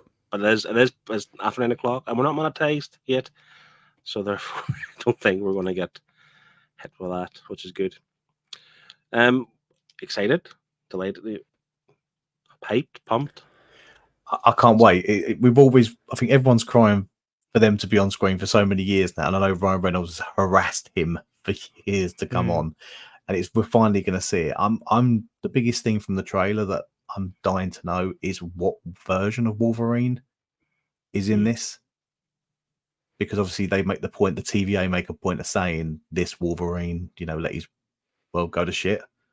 I think So, this is the yeah. one from the original trilogy, isn't it? Like, because when they're fighting in the desert, there's just the remnants of the 20th Century Fox sign just in the desert there. Yeah. So I think it's after that trilogy. But do you Before? mean Martin, like at what time of Wolverine? Like it's like pre-Logan and after Wolverine Origin, or Well, whatever the one was in Japan? Logan, I think Logan is separate from the original trilogy, isn't it? So it Is could. it though? Because I always took it as if that's so far in the future. I just assumed that there was completely different universes, Oh, because obviously you got Days of Future Past, haven't you? Where you got a yeah. future. Yeah, Does it end that? See, this is the thing, and we've had this discussion in the past about time travel, right? And it's the same thing, multi-universal time travel, whatever you want to call it. It just becomes, it can become too complicated if you try and apply too much logic to it. And if I try to do that, I just get lost and don't enjoy it. Like Back to the Future was the perfect type of time travel. Yeah. You go back to the past, you do something that affects your current future. You know, do you know what I mean? All this kind of different dimensions and multiverses and all this kind of stuff. Kevin said he thinks Logan is only connected to the first film. So Logan's been that long ago. So is he saying that it must have then, kind of like Halloween did, like they had the first film and then whatever happened in between wasn't relevant at all to Logan? Obviously. Because even in parts of that trailer, you see the wooded area where Logan finished. Yeah. So does he go there to try and bring that version of him? But obviously that he looks younger. So does he maybe go to different multiverses to find a Wolverine that works for him? Yeah. There's potential because you've got the Doctor Strange window. This is I'm assuming that Doctor Strange is just now come into the MCU. This is them going to the current MCU universe. That's what the thing is. I was also hoping you would maybe have some sort of scene where they jump in Endgame, the kind of Avengers Assemble moment. Yeah, they kind of edit them two into that scene. Just imagine, like, just for a bit of a laugh. Yeah. Because I can remember the time. Because again, I'm not, completely clued up on my Marvel history, but somebody told me that the scars on Thanos' face are from Wolverine. Is that right? So whatever books they had years ago, I think there's, they're from his claws. So that's why I'm thinking just bring Wolverine into that fight scene, that battle scene. Fun, wouldn't it? Yeah. But I do think that's them coming into the MCU. But then 100%. Does that mean then Hugh Jackman's going to be part of it again? Yeah. Well, you hope. Could it be, or could this be are they going to allow a little foundation for potentially who may take over? Because look at Loki. You've got different variants of Loki where he's a woman. Yeah. So you could see a different. You could see a different variant of Wolverine that could potentially be the new Wolverine going forward. This could be, sort of handing over the mantle sort of thing. If we see that, I don't know. I'm just assuming, wishful thinking. But yeah, I think to be fair, like everyone wants to know how the Fantastic Four and how Axman come into the MCU. Yeah. And the Loki show and the TVA was obviously their kind of way to do that, essentially. And this is now the first movie that's going to try it. And if you're going to recast people, and I love Hugh Jackman as Wolverine, there's no question, fantastic. But even if you talk to him, if you listen to him in interviews, he speaks quite, how hard it is on him to bulk up, to hit the gym and to train just to be Wolverine. I'm not being ageist, but he is in his 50s. So if you want to have longevity in a character, you're going to have to get somebody younger to do it. So this is the opportunity, like you're saying, have a way within the story to kind of introduce a new Wolverine. As for Deadpool, keep him as he is. You can't have a new Deadpool. I think it's impossible. I think that you're not changing that Deadpool, but you could potentially have a different Wolverine. Ryan Reynolds is Deadpool. Yeah. I can't watch anything now with Ryan Reynolds in and look away because I just think, oh, Deadpool. Because it's just it. Deadpool acts exactly how Ryan Reynolds does. So it's tough. I saw a rumor ages and ages and ages ago about like who, if they are going to recast, and there was one that I saw and I was like, I'd be happy with that, and it was Taron Egerton. Yeah, he'd be good. So that would be pretty good. Plus, he's the other thing is, and Larry just touched on that. We'll get those comments in a second, but Wolverine's a short character. Yeah. Oh, He's okay. and you see in the trailer there that Hugh Jackman and Ryan Reynolds are the same height, pretty much. Yeah. And I think Hugh said in an interview one time that whenever he was first auditioned and they'd done the first movie, a lot of it was him kind of crouched down, like knees bent, to try and make up for that. And then after they just give up on it. So I think they're going to have the recast. And your guy, what was his name again? Sorry, Taron Egerton. that's the English fella who was in The Gentleman, wasn't it? No, he was the the Kingsman. guy of Kingsman, the young lad, The Edsy. Kingsman. Sorry, that's him thinking the Kingsman. Sorry, I got confused. Yeah. He would be good. People say Tom Hardy. Tom Hardy's also quite short. That'll be fantastic, but maybe I've too even late for seen that. Daniel Radcliffe. I seen can't that. No Please way. don't be Harry Potter. I struggle with a bit of vomit in the back of my throat when I seen that. Zac Efron as well, I've heard. No. That was rumored once upon a time. And like Zac Efron, I think could do it. Mm. To be honest, I don't he's know. a handsome chap, and he could look quite rugged, and he has the guns. You know, I think he could do it. I think I've come to that point now where whoever gets cast, I'm willing to give them a go, because we all remember the casting of Heath Ledger as the Joker, and everybody had their, opinions of that, and well, his performance went down as legendary, The best. pretty much. Yeah. So I'll give anyone a chance. Yeah. This movie in general, like, I do have high hopes for it, because do the term I really hate, superhero fatigue. I genuinely hate it when people say, "Oh, this movie didn't do well because the punters are just experiencing superhero fatigue." It's like, well, no, we're experiencing crap superhero movie fatigue. Like, we love superheroes; it's ingrained, it's built into us. We love them. Just give us good movies, and I don't think they haven't done themselves many favors, Marvel or DC, with their movies since Endgame. Since Endgame finished. Do you not feel Marvel are probably investing in characters like B-list characters that are just not hitting as hard as some of the original?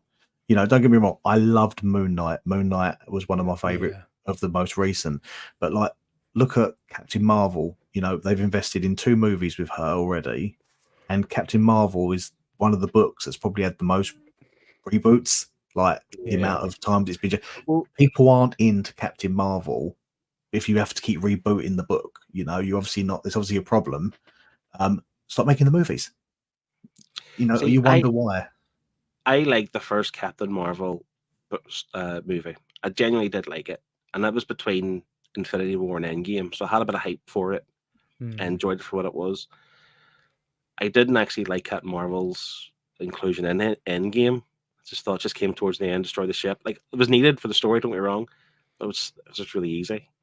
And I've read Captain Marvel in Avengers books, and I've liked the character, but I just don't think that Captain Marvel, like I say, they keep rebooting that series. I don't think they have the story, even in comics, that they could put on TV that's going to be the Infinity Saga. Do you know what I'm trying to say? Like, there's limited stuff they could do. I do like Captain Marvel to an extent. I didn't actually watch the recent one, just because I no longer have Disney Plus, and getting to the cinema is not happening anymore for me. But I will get to it. But all the other movies, and I honestly can't say the ones I've watched, even like Wakanda Forever. Again, I understand it too, because Chadwick Boseman died. Like, how do you do the second movie? It's hard to come back to that. Yeah. But none of the movies have really hit the same chord. But then this is where the superhero fatigue comes in. But I'm hoping this movie can kind of bring this back to say, well, actually, no, it's not superhero fatigue. We're going to make a good movie for a change. Yeah. It's just bad movie fatigue. Yeah. Yeah. I remember a lot of people saying how much they enjoyed the third Guardians film. Oh, yeah, it's fantastic. It's a great movie. And that was Loved really good. it. But then people are arguing then, oh, well, maybe it's just because it was one of the OG, series in the MCU. But Thor 4 was crap. So that doesn't count. Yeah, they're doing a Thor 5 as well. But anyway. Are they? I think that's to rectify the problems. Yeah, I think even what was his name? I can't remember his name now. Chris Hemsworth. Has that been confirmed? I think he did so. make a comment, didn't he, saying he's only coming back if it's a serious script. I think it may be called Valhalla. Ooh. Nice. well. The That thing was really is, good. like we know that the what's it called? The God of Thunder. What was it called? Or Love and Thunder. Love and Thunder. Yeah. We obviously read Jason Aaron's run, the God Bomb story, and obviously had the Jane's like cancer story, and they're two hard hitting, quite dark Yeah. stories, and they were fabulous. What we read on paper was not reflected on that screen for the movie whatsoever. I was gutted. So they really messed that up. Basically, they had the perfect story, just follow it. I think with the ones you're talking about, like the side characters, maybe they don't have that level of story to do the good enough movies. Yeah. Which I understand too. You've used all your main characters and you've essentially killed them off. Tony Stark's gone. Captain America's gone. Or well, Steve Rogers, Captain America. So, and even Hulk, they've kind of ruined Hulk a little bit for me. Yeah. Mm-hmm. And Hulk was ruined after Infinity War. Yeah. When Thanos slapped him about and then he never came back properly. And then it just wasn't the same. And he was meant to, supposedly, in that Infinity War movie. You know the scene of him at the end fighting Cull Obsidian, like away, like at the waterfall, whatever it was. And he was in the Hulkbuster suit. Supposedly, Hulk was going to come back in the Hulkbuster suit. It would have made sense. Yeah. But again, like I said, they brought him back in an Endgame, and he was a cool, funny character. I get it, don't get me wrong. But sometimes I think they go too much down the comical route with Marvel. Yeah. And like you've had the kind of Infinity saga, like the real dark, kind of sinister stuff. Like Infinity War movie was a bit scary at times, and you're like, this is really tense. And they haven't done that. And you didn't need to do too much comedy. You know, Ant-Man was comedy enough. Guardians was very tongue-in-cheek as well. You know, you had that comedy aspect from the movies. You know, you didn't need to keep doing more of it. And I just think they doubled down too much. But what I think with this, and if they're going to find a way to bring Fantastic Four and X-Men finally into the MCU and have it kind of settled, this could be the kind of start of it. Get these guys introduced, and then you have a whole ream of stories there from the two of those teams. Well, Robert Downey Jr. has shown interest that he'd like to return as Iron Man. Oh, don't tease me. And you know, if you think about it, now they've done the TVA and they can jump in and out of time. And also they can time travel. What's wrong with them going and getting an earlier, like, you know, for Chris Evans coming back as Captain America? They can just jump back in time and pull him out exactly where he stepped in, and you know, and then Robert Downey Jr. has only got to come for an earlier part or a different, like a multiverse version. Yeah, but then does that become too cheap? So no one's death really matters. It would ruin it. Like, welcome to comic books. Yeah, I know. The movies would reflect, and we get that. But even for the general audience, like my dad, for example, doesn't read comic books, but he knows the movies. And if he watches, is it Secret Wars or whatever it is next year, and says, let's just say Tony Stark comes back, I thought he was dead. Why is he back? Do you know what I mean? The general audience will question it, and like we know from reading comics, we believe what we're told. Like, they're telling us the story. We're invested in it. For the general audience, they just want to have a bit of common sense. And like if you do bring him back, I think as much as I would love it, I just think you need to try to find a way to move away from it. I don't know how you would do it, but they did cancel that movie. There was meant to be that is it Ironheart? Was the character? Yeah, who was in Wakanda forever? Had like the Iron Man tack. It was going to be a show. Yeah, it's going to be a show, but it's been cancelled, I think. Yeah, I think they cancelled a few things. Yeah, well, Chris makes a good point here. This is something I thought as well. But like Shang-Chi was a solid movie, which it was. I actually quite enjoyed it. Yeah, I enjoyed it. But it just didn't. It was definitely standalone. Didn't connect anything at all. I don't think it was meant to either. I think it was meant to be a standalone, but it's really good. Guardians 3 was great. There have been some solid films. They are just throwing too much stuff out, and they're missing. And more is missing than hitting lately. Since the show started, and it's spreading staff too thin. Obviously, they have that problem at the minute with the special effects team. They've said that working for Marvel is quite tough and quite exhaustive work, essentially. And maybe that's the case. They are just spreading the staff too thin. But whenever they're done all the TV shows, as much as we were excited by it, and there was loads of them shows coming out, the night stopped.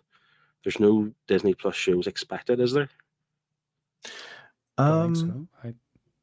I don't think there's any sequels to anything coming. No. So they had Cap- after Endgame, they had obviously She-Hulk. Well, Daredevil's coming, I think. Yeah. Yes. Yeah, I think that's the only one. right. But when that's happening, who knows? But they had Loki. They had the Winter Soldier, Captain America one. I enjoyed that. I'm Um, a big Winter Soldier fan, so I really enjoyed Yeah. that. I still I did believe too. Bucky should have been the next Cap, but that's a whole different story. Yeah, well, the Ed Brubaker run I'm reading currently, that he does become Captain America, doesn't he? And it feels like it was the right fit. But at the same time, Sam Wilson, I think, was as good as well as Captain America. But even like the Thunderbolts movie, that's been put on hold. Blade's been put on hold. I just feel like Blade's having another rewrite, isn't it? Is that another one? Another rewrite. I feel like they're just, I don't know what it is. They don't seem to be set on their direction, maybe. And I think it's going to be their downfall. And I don't know. I don't know. I hope, because I think we've got the Infinity stuff. We're never going to get better than that. I think maybe they know it. Hmm. You know what I mean? Kevin is saying they should focus on animation. Axman 97 is the best Marvel thing in years. I'm busting to watch it. Like I don't have Disney Plus at the minute, but I might get it again for a month and just power through that. And you guys watching it yet. Axman 97? No, I'm waiting for it to finish. Yeah, for it's good. With stuff like that, with like things when they're like 20 minutes long, I just wait for them to finish and I'll just Binge smash them it. out. Yeah. Yeah. Just going back to the Deadpool, Larry saying after seeing Walton Goggins as the Ghoul Gunslinger in the Accident Fallout, which I haven't watched yet, Fallout TV series on Amazon Prime. Watched episode 1. It's really good. He could play an old Deadpool in a flash forward type of scenario. Is that the one I've seen? Like people on Instagram has like no nose or something. He looks like Red Skull a little bit. Is that Gunslinger guy? Ghouls are okay. people that have survived the nuclear bombings in the wasteland. So he's like Gagger, Yeah, a little bit. the glowing man. And Liam is saying, Phil, we all know it's going to be you. Just announced it already. Yeah. About you being Wolverine, yeah. Yeah, about me being Wolverine. And Larry's just saying earlier on about Wolverine being short in the comics. And Jackman is just too tall, which I agree with. But obviously Jackman does look the part, even though he is taller. And you're shorter, so that's why it's you, isn't it? I'm shorter now than I was like probably 2 years ago. As you get older, your joints get, go missing essentially. We'll give Hugh Jackman another 10 years, and then he might shorten down enough. This is true. Yeah. Chris saying, I would say there has not been a single standout TV Marvel show. Daredevil is not counted. That has hit. They are all very meh. And to be honest, you mentioned Moon Knight. I couldn't get on board with Moon Knight. I really like Moon Knight. I like Egyptian history, so it sort of pulled on that a lot, and I really enjoyed that. I like the idea of it, and I like that actor. His name escapes me. Oscar Isaac. But I don't like. We never really got the Moon Knight character I was expecting. He was a bit goofier than normal. Not the Moon Knight, but the other guy he was before he changed over or whatever it was. Mr. Knight. Because you've got to remember, Mr. Knight is Stephen's version of Moon Knight, and then you've got his real. I can't remember his actual name, but his main one is Moon Knight. So the more serious one is Moon Knight, and the jokey one is Mr. Knight. But there's another third alter ego as well. But we haven't seen where that goes. But that's in the comics. So yeah, well, I've never really read Moon Knight comics, to be fair. So maybe that's where I just didn't have that kind of background on it, and I wasn't really fussed on the movie or on the TV show. Sorry. The other one was recently, to be fair. Oh, what was the girl? She's She-Hulk? No, she's deaf. Echo. I really enjoyed it. Echo. Not watched it. I've only seen the cameo she did in Hawkeye, which I actually quite liked as well, to be fair. Actually, it's probably my favorite one. Hawkeye, out of all the shows. It had that kind of seriousness, but yet goofy, like the kind of remember he threw the arrow and it got massive and stuff on the bridge, and like that kind of comic booky kind of thing. But so Hawkeye was really good. But Echo, to be fair, was a good series. But they dropped all that in one go, so you could binge it. I don't think they were confident that it was going to do well on like a weekly release schedule, which may be true, but I actually thought the show was quite good. But like I say, in terms of this movie, I have no idea who the main villain is. Cassandra Nova. I don't know who that is. I don't know what book she's in. I don't know anything about her. You seen in the trailer, you seen the big giant Ant-Man head. Mm-hmm. Yeah. So it's reminiscent of Old Man Logan. Old Man Logan, yeah. Yeah. So we're again going back and jumping between universes. It's going to happen. We're going to get different versions, different cameos. Is there any cameos you guys are maybe hoping for or even expecting as such? Are we talking about any characters? Or are we talking about just Wolverine? Any characters? I've heard of one that I don't know if I want to say it. I don't want to spoil it. Because I was going to say it. So I've heard Red Hulk somewhere, but that's just through the chats and the forums. Yeah, now I've heard that as well because apparently McDonald's is the ones that spoiled it because they released toys or something. Yeah. It was like in Mexico or somewhere they released the toys for it. Yeah, I've seen that. But then that sets up the Thunderbolts, so it would make sense. There's a Thunderbolts movie, of course, and it's the guy who General Ross, is that his name? Mm-hmm. Yeah. The guy who played him in MCU, he's died. The actor has died, so that's another recast. So, like again, different universes. I suppose they get anybody. It doesn't really matter. Mm-hmm. But that'll be interesting to see. And Kevin's saying she is Professor X's twin. See, this is the thing of Axman. I did not know Professor X had a twin because he has a brother as well called. What's his brother called? Dr. X. Professor Y. Oh dear. Oh no, he has a brother. He's a bit crazy. He's in like a straitjacket half the time. I forget his name. Was that Legion? Right. I can't remember. Larry saying Jessica Jones is completely perfect TV adaptation. I've never read Jessica Jones, but the show's really good. Genuinely really, really good.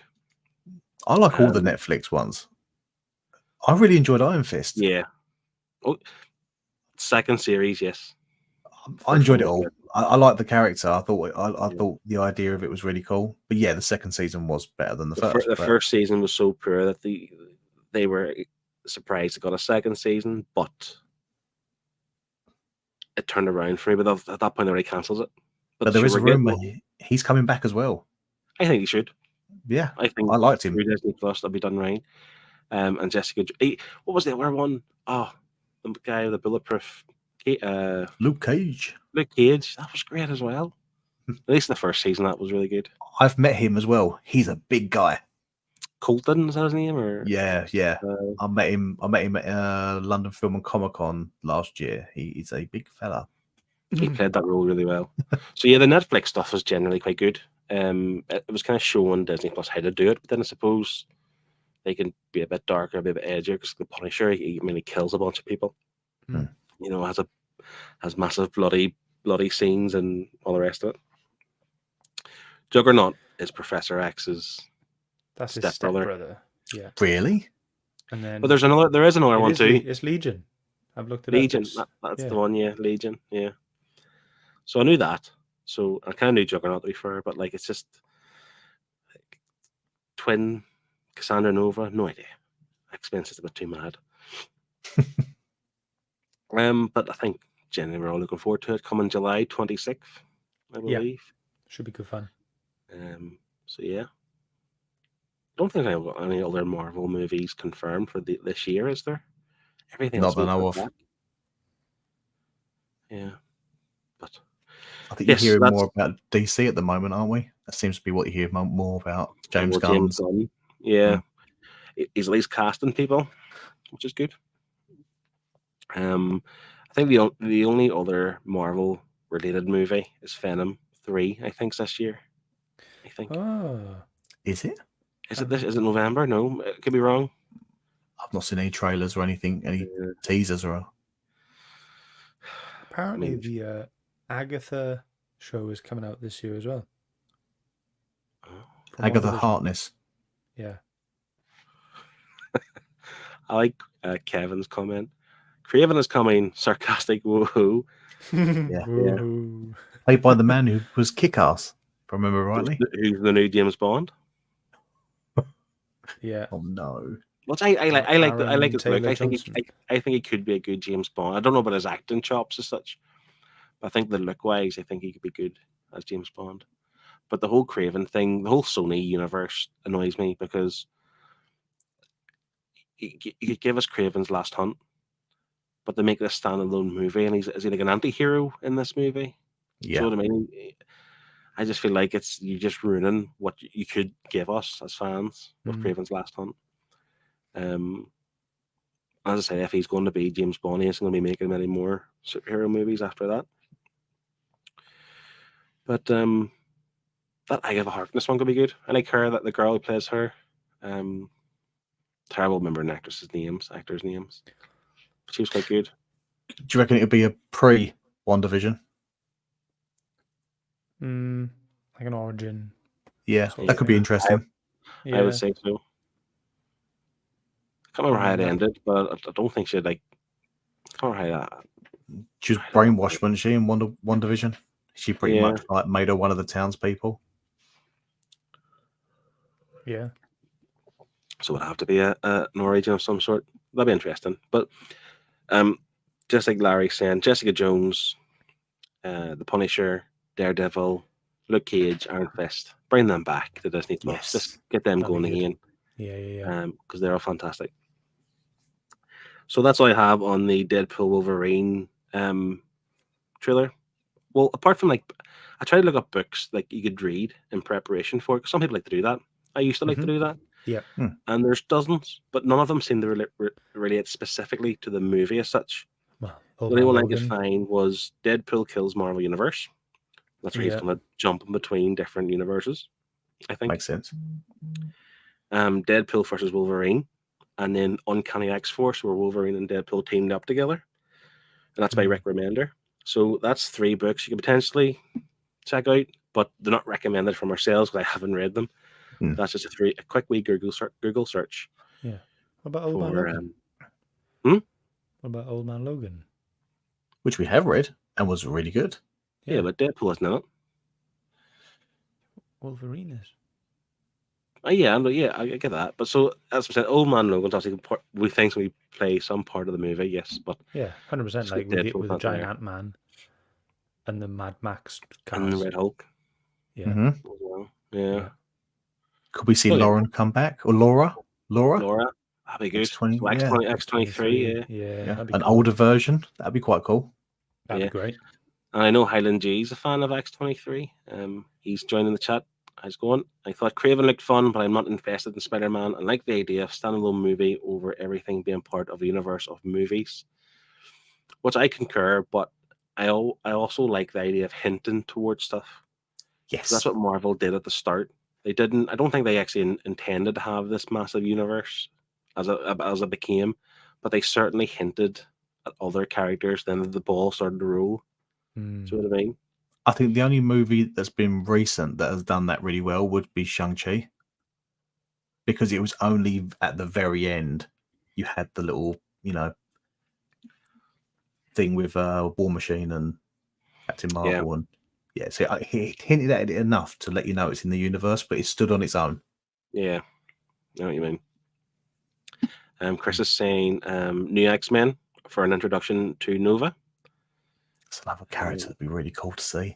Is that Grant Morrison? Did Larry put that in the chat earlier on? I think it was maybe Grant Morrison. New X-Men, Grant Morrison's run. She's a fantastic villain. So yeah. So we are approaching the 2-hour mark and approaching my bedtime. So I do, what I always try and do is do a quick run through of what's coming through going forward. So I'll do this quite quick. You guys happy enough to do that? Fine, yeah, go for it. I always use a site called League of Comic Geeks. Yeah. Just search here on the right hand side for trade paperbacks and hardcovers. So you can just do Marvel, DC as well through the publishers if you wish. But this is all the stuff coming out, and I've noted down some things. In the first week of May, there's obviously all this stuff coming out here too, but nothing comes out to me. However, Scott, Critical Role, The Mighty Name, Origins. So So this was their like second campaign from like the streams that they did. So they did Vox Machina first, then they did Mighty Nine. Now they're on Bell's Hells. But I won't read these books because they're the origins of all the characters. But I've not watched the streams, Oh, so I okay. know nothing about the characters. So you want to know about the characters from the streams first before you Yeah, even enter before I the get the them. books. I Yeah. get that. Because But there's so in- much lore and stuff that's laid out in Yeah. those shows. It's In September, I think they're bringing out a spin-off series to the Vox Machina stuff, which also kind of relates to the TV show as well. Can't remember what it was called. It was like the White House Chronicles, like White something Chronicle. But that'll be out in September. Nice. That's another one too. Another big universe to really get into, but also Yeah, being a D&D guy, a Critical Role guy. That's yeah.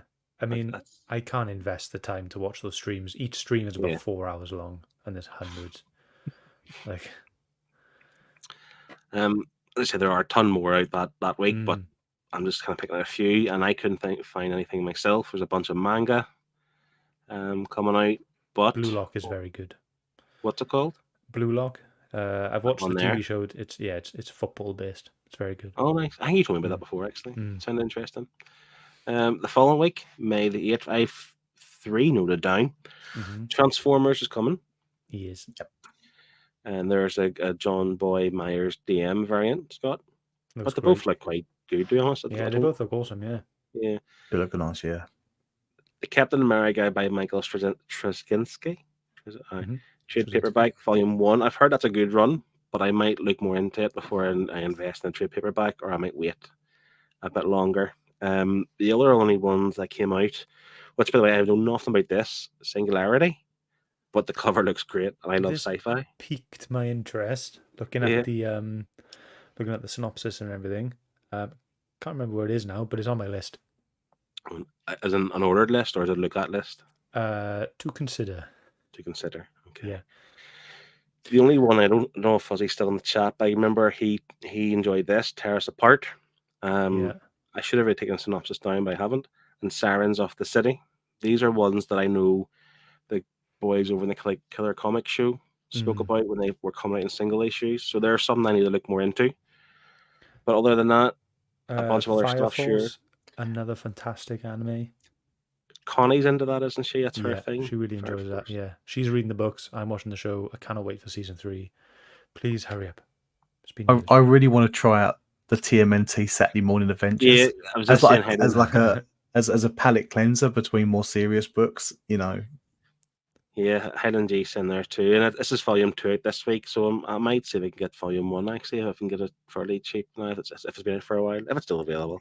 It's you're right, IDW. They'll release a hardcover at some point. Yeah, but as a palate cleanser, you're right. Like it's just gonna be good fun, bit of nostalgia. I say tons more, but we could be here all day going through each and every single one of them. What is this actually? 52 volume 1. It's an event. It's the 52 event. So yeah, but that's an omnibus, isn't it? Yes. So what they're doing, they're releasing it in trades now, the same way as what they've broken down some other series, because they're even doing it with Justice League from New 52. It's another book they're doing. I think they're just trying to put out different formats as opposed to omnis for other people that want it. And speaking of Red Hulk earlier, here is the Modern Era Epic Collections. Who is the Red Hulk? So there's Which we spoiled, so don't bother buying the book. We've sorry. told you. Told you. Yeah. A Nightwing. a Night in Bloodhaven Compendium. Wish it was an Omni, personally, but Is that New 52? no, this is Chuck Dixon's run.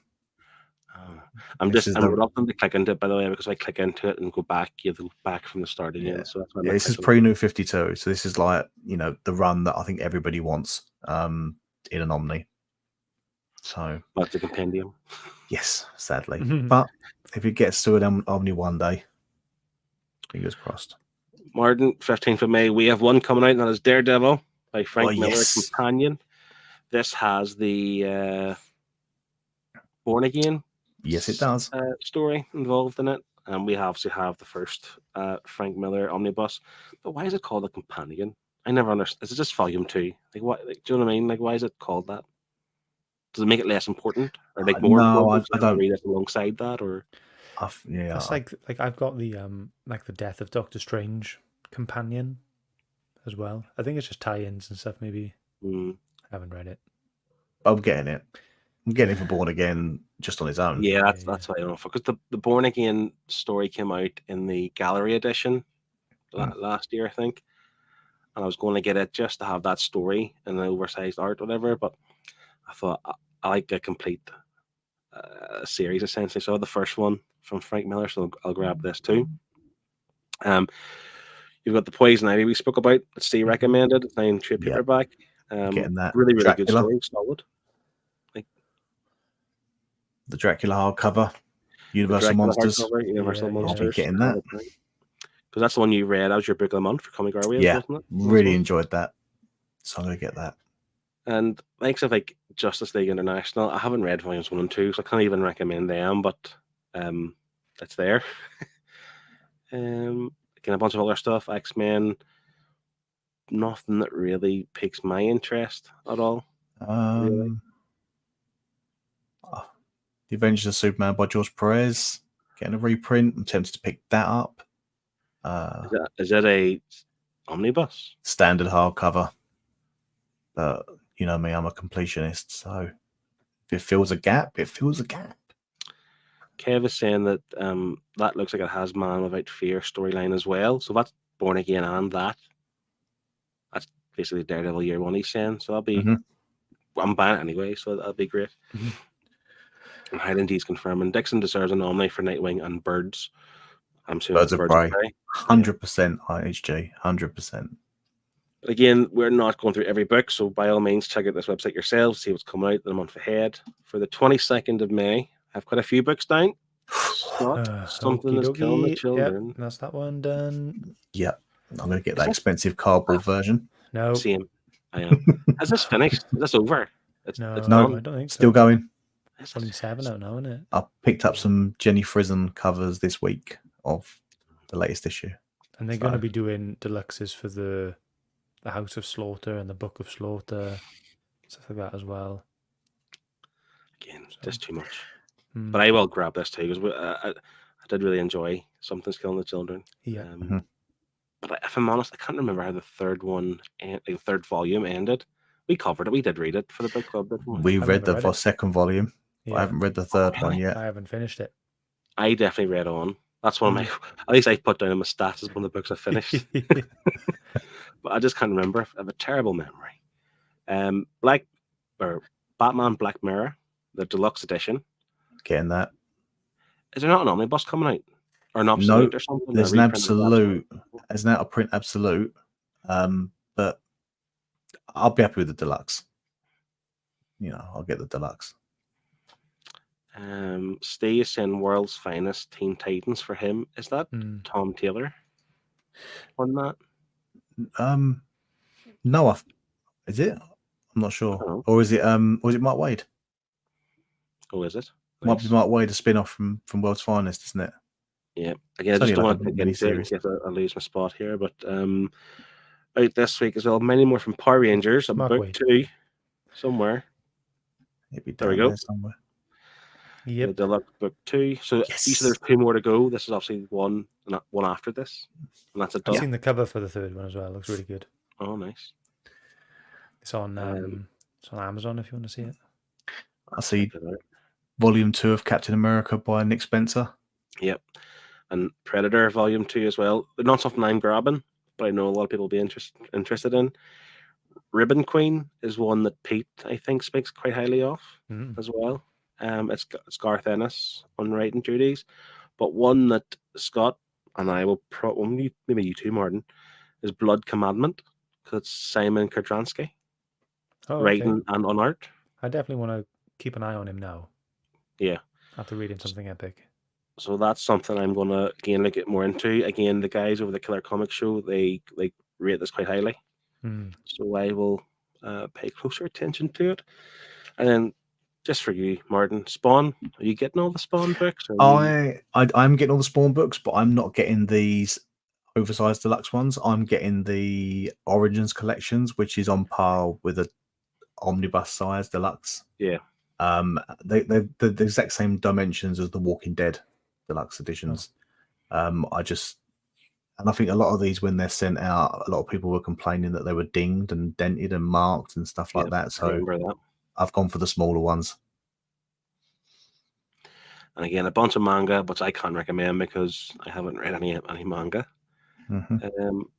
And the following week, I have nothing written down apart from the word calm, because there's nothing for me this month. But You for telling me yourself, you're not buying World War Hulk? no, dreadful.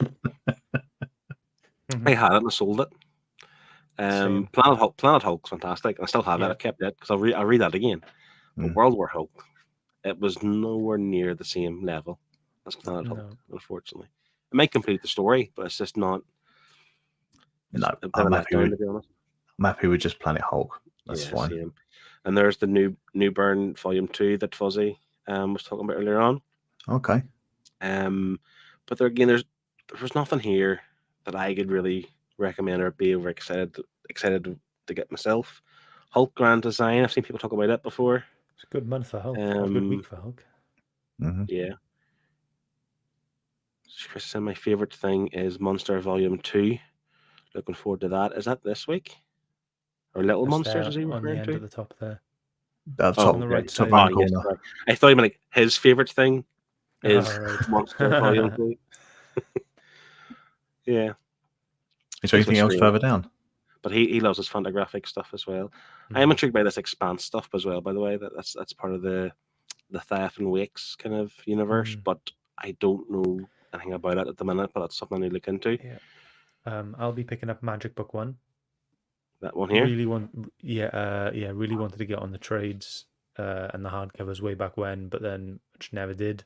And this is paperback, and it collects a bit more than the hardcovers do in each book, so I'll be getting that. Nice. Yeah, book 2's been announced as well. We Live is getting a hardcover, Mm-hmm. which is strange. Usually the hardcover before the paperback. The paperback's been for quite a long time. But We Live was good. I enjoyed it. It was really good. Don't read the second volume. My Little Pony is coming out. Yes. Oh, we're all getting that. Yeah. I might wait for the hardcover though. My little girl does love. I will say I've read her a few Little Pony comics and she enjoys them. I'm not going to buy this for her, of course, but you're going to buy it for you. They're not yourself. I get into it. I put the voices on. There's all the different characters and stuff, and there's one from like the deep south in Texas, and I put a real kind of Texan accent on and stuff. It's just good fun. Nice. And then again, another ton of manga, but that, as they say, is that is what all the Omnifuss is about. Covered quite a lot tonight. Enjoyed it. We have, yeah. What's coming out, what we read. Didn't do a haul, but I haven't hauled that much. I don't think the rest of you boys have, or got a couple of bits. But it's okay. Do you want to show them quickly? Just go on my Instagram. It's fine. Oh, yeah. Check us all out on Instagram. Scott Shelf, Sonic's Comics, and Philly's Fiction. Philly's Fiction, by the way. I'll show one. I'll show just one because I harpooned a whale this week. Oh, nice. Go for it. Right, for a short story, I buy most of my single issues and variants on Whatnot, and I was watching a stream, and I noticed as he was checking out his CGCs, there was a hardcover on the side. I finally got hold of. Oh, nice. Cruel Summer. Nice. Been after this for so long now. And finally got it. I remember talking to you about this a while back and had the paperback, like you said. But you got the hardcover, yeah. Yeah, finally got it. Reprinted, or was it just like a find? A find. And it literally was. He was going through the CGCs that he got through this week, and behind the box was a stack of hardcovers, and on the top, I could just see like the top of this book, like the bottom here. And I was like, "Is that the Cruel Summer hardcover?" And he's like, "Yeah. Why are you interested?" And I struck a deal with him.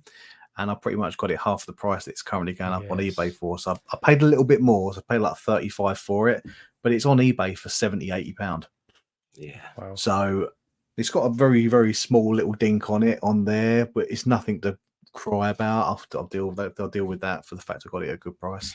See So- that story, to be fair as well. That's something you can read without having read Criminal. Really, you could just get into that without having read this stuff. From what I remember, yeah, there's a few characters. Is it Ricky Lawless or something? Or Ricky? Oh, what's his name?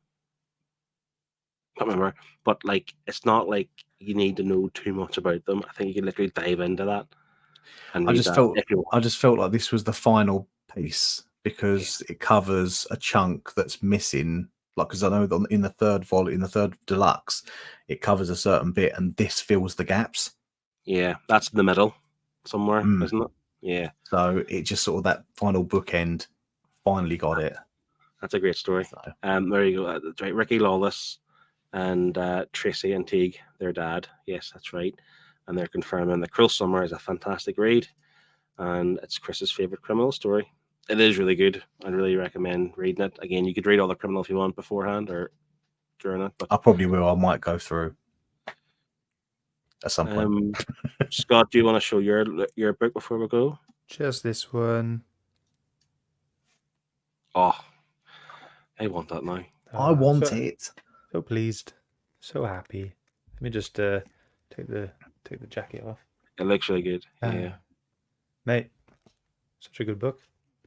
See, I know I always give you a bit of stick initially for Flash because I wasn't a big Flash fan, but I've definitely become one. Ah, you're Even a Wally at the fan, minute- and that's fine. Yeah, even at the minute we're watching, me and my kids are watching Justice League Unlimited. Yeah, I'm asking my kids, like, who's your favorite character? And they're both saying the Flash. I'm like, yeah, he is cool. he's so cool. Like, yeah, that's it. but And the my thing is- annoyance is we can't get that at the minute. Sure, we can't, Martin. Like, it's not What's that?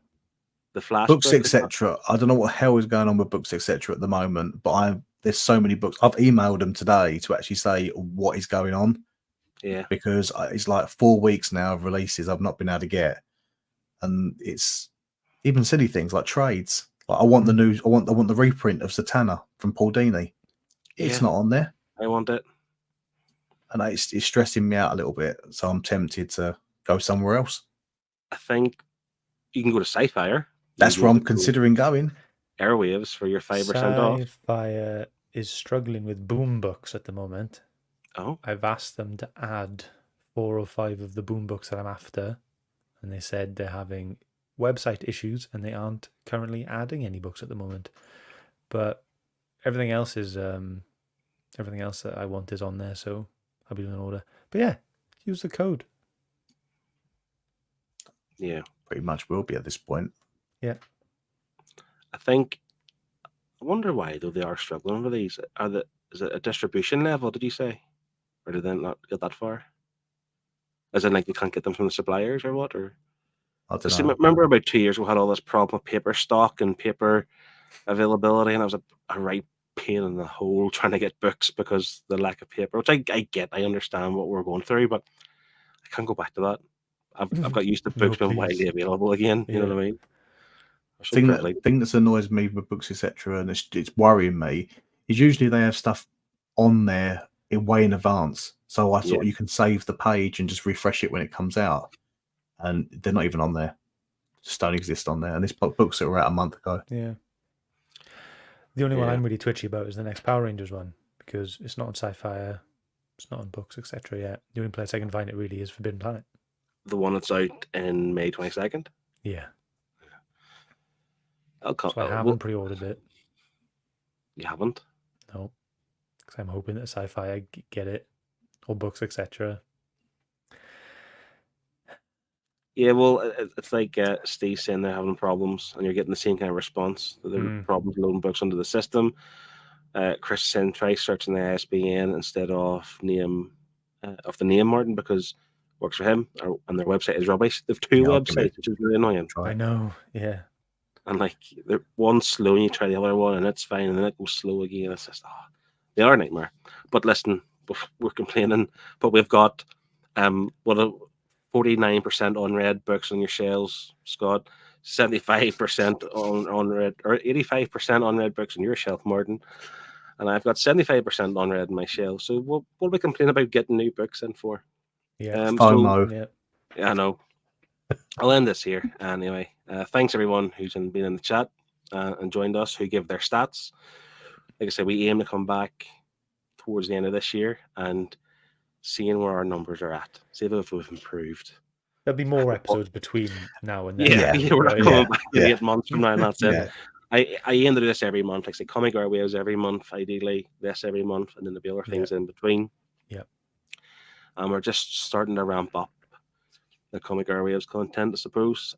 As for the next Comic Airwaves, I know May is quite busy for a lot of us, so there's no date as of yet. But as soon as we know one concrete, we'll be sure to put that on Instagram and put the link in and stuff, and in the Discord as well. So jump into that. And Probably be in the Discord first. And probably be the main place we go to first for the announcement. We have announcements there, and you get closer contact to me and Scott and Martin. Just Phil. Yeah. But yeah, thanks very much for joining us. That's been our hauls, our reads, our stats, our shame, what's coming out. We touched on some good stuff at Deadpool, Wolverine as well, and the many more from Power Rangers. Had a bit of fun. Thanks everyone for joining us, and we will catch you the next one. See you. Bye.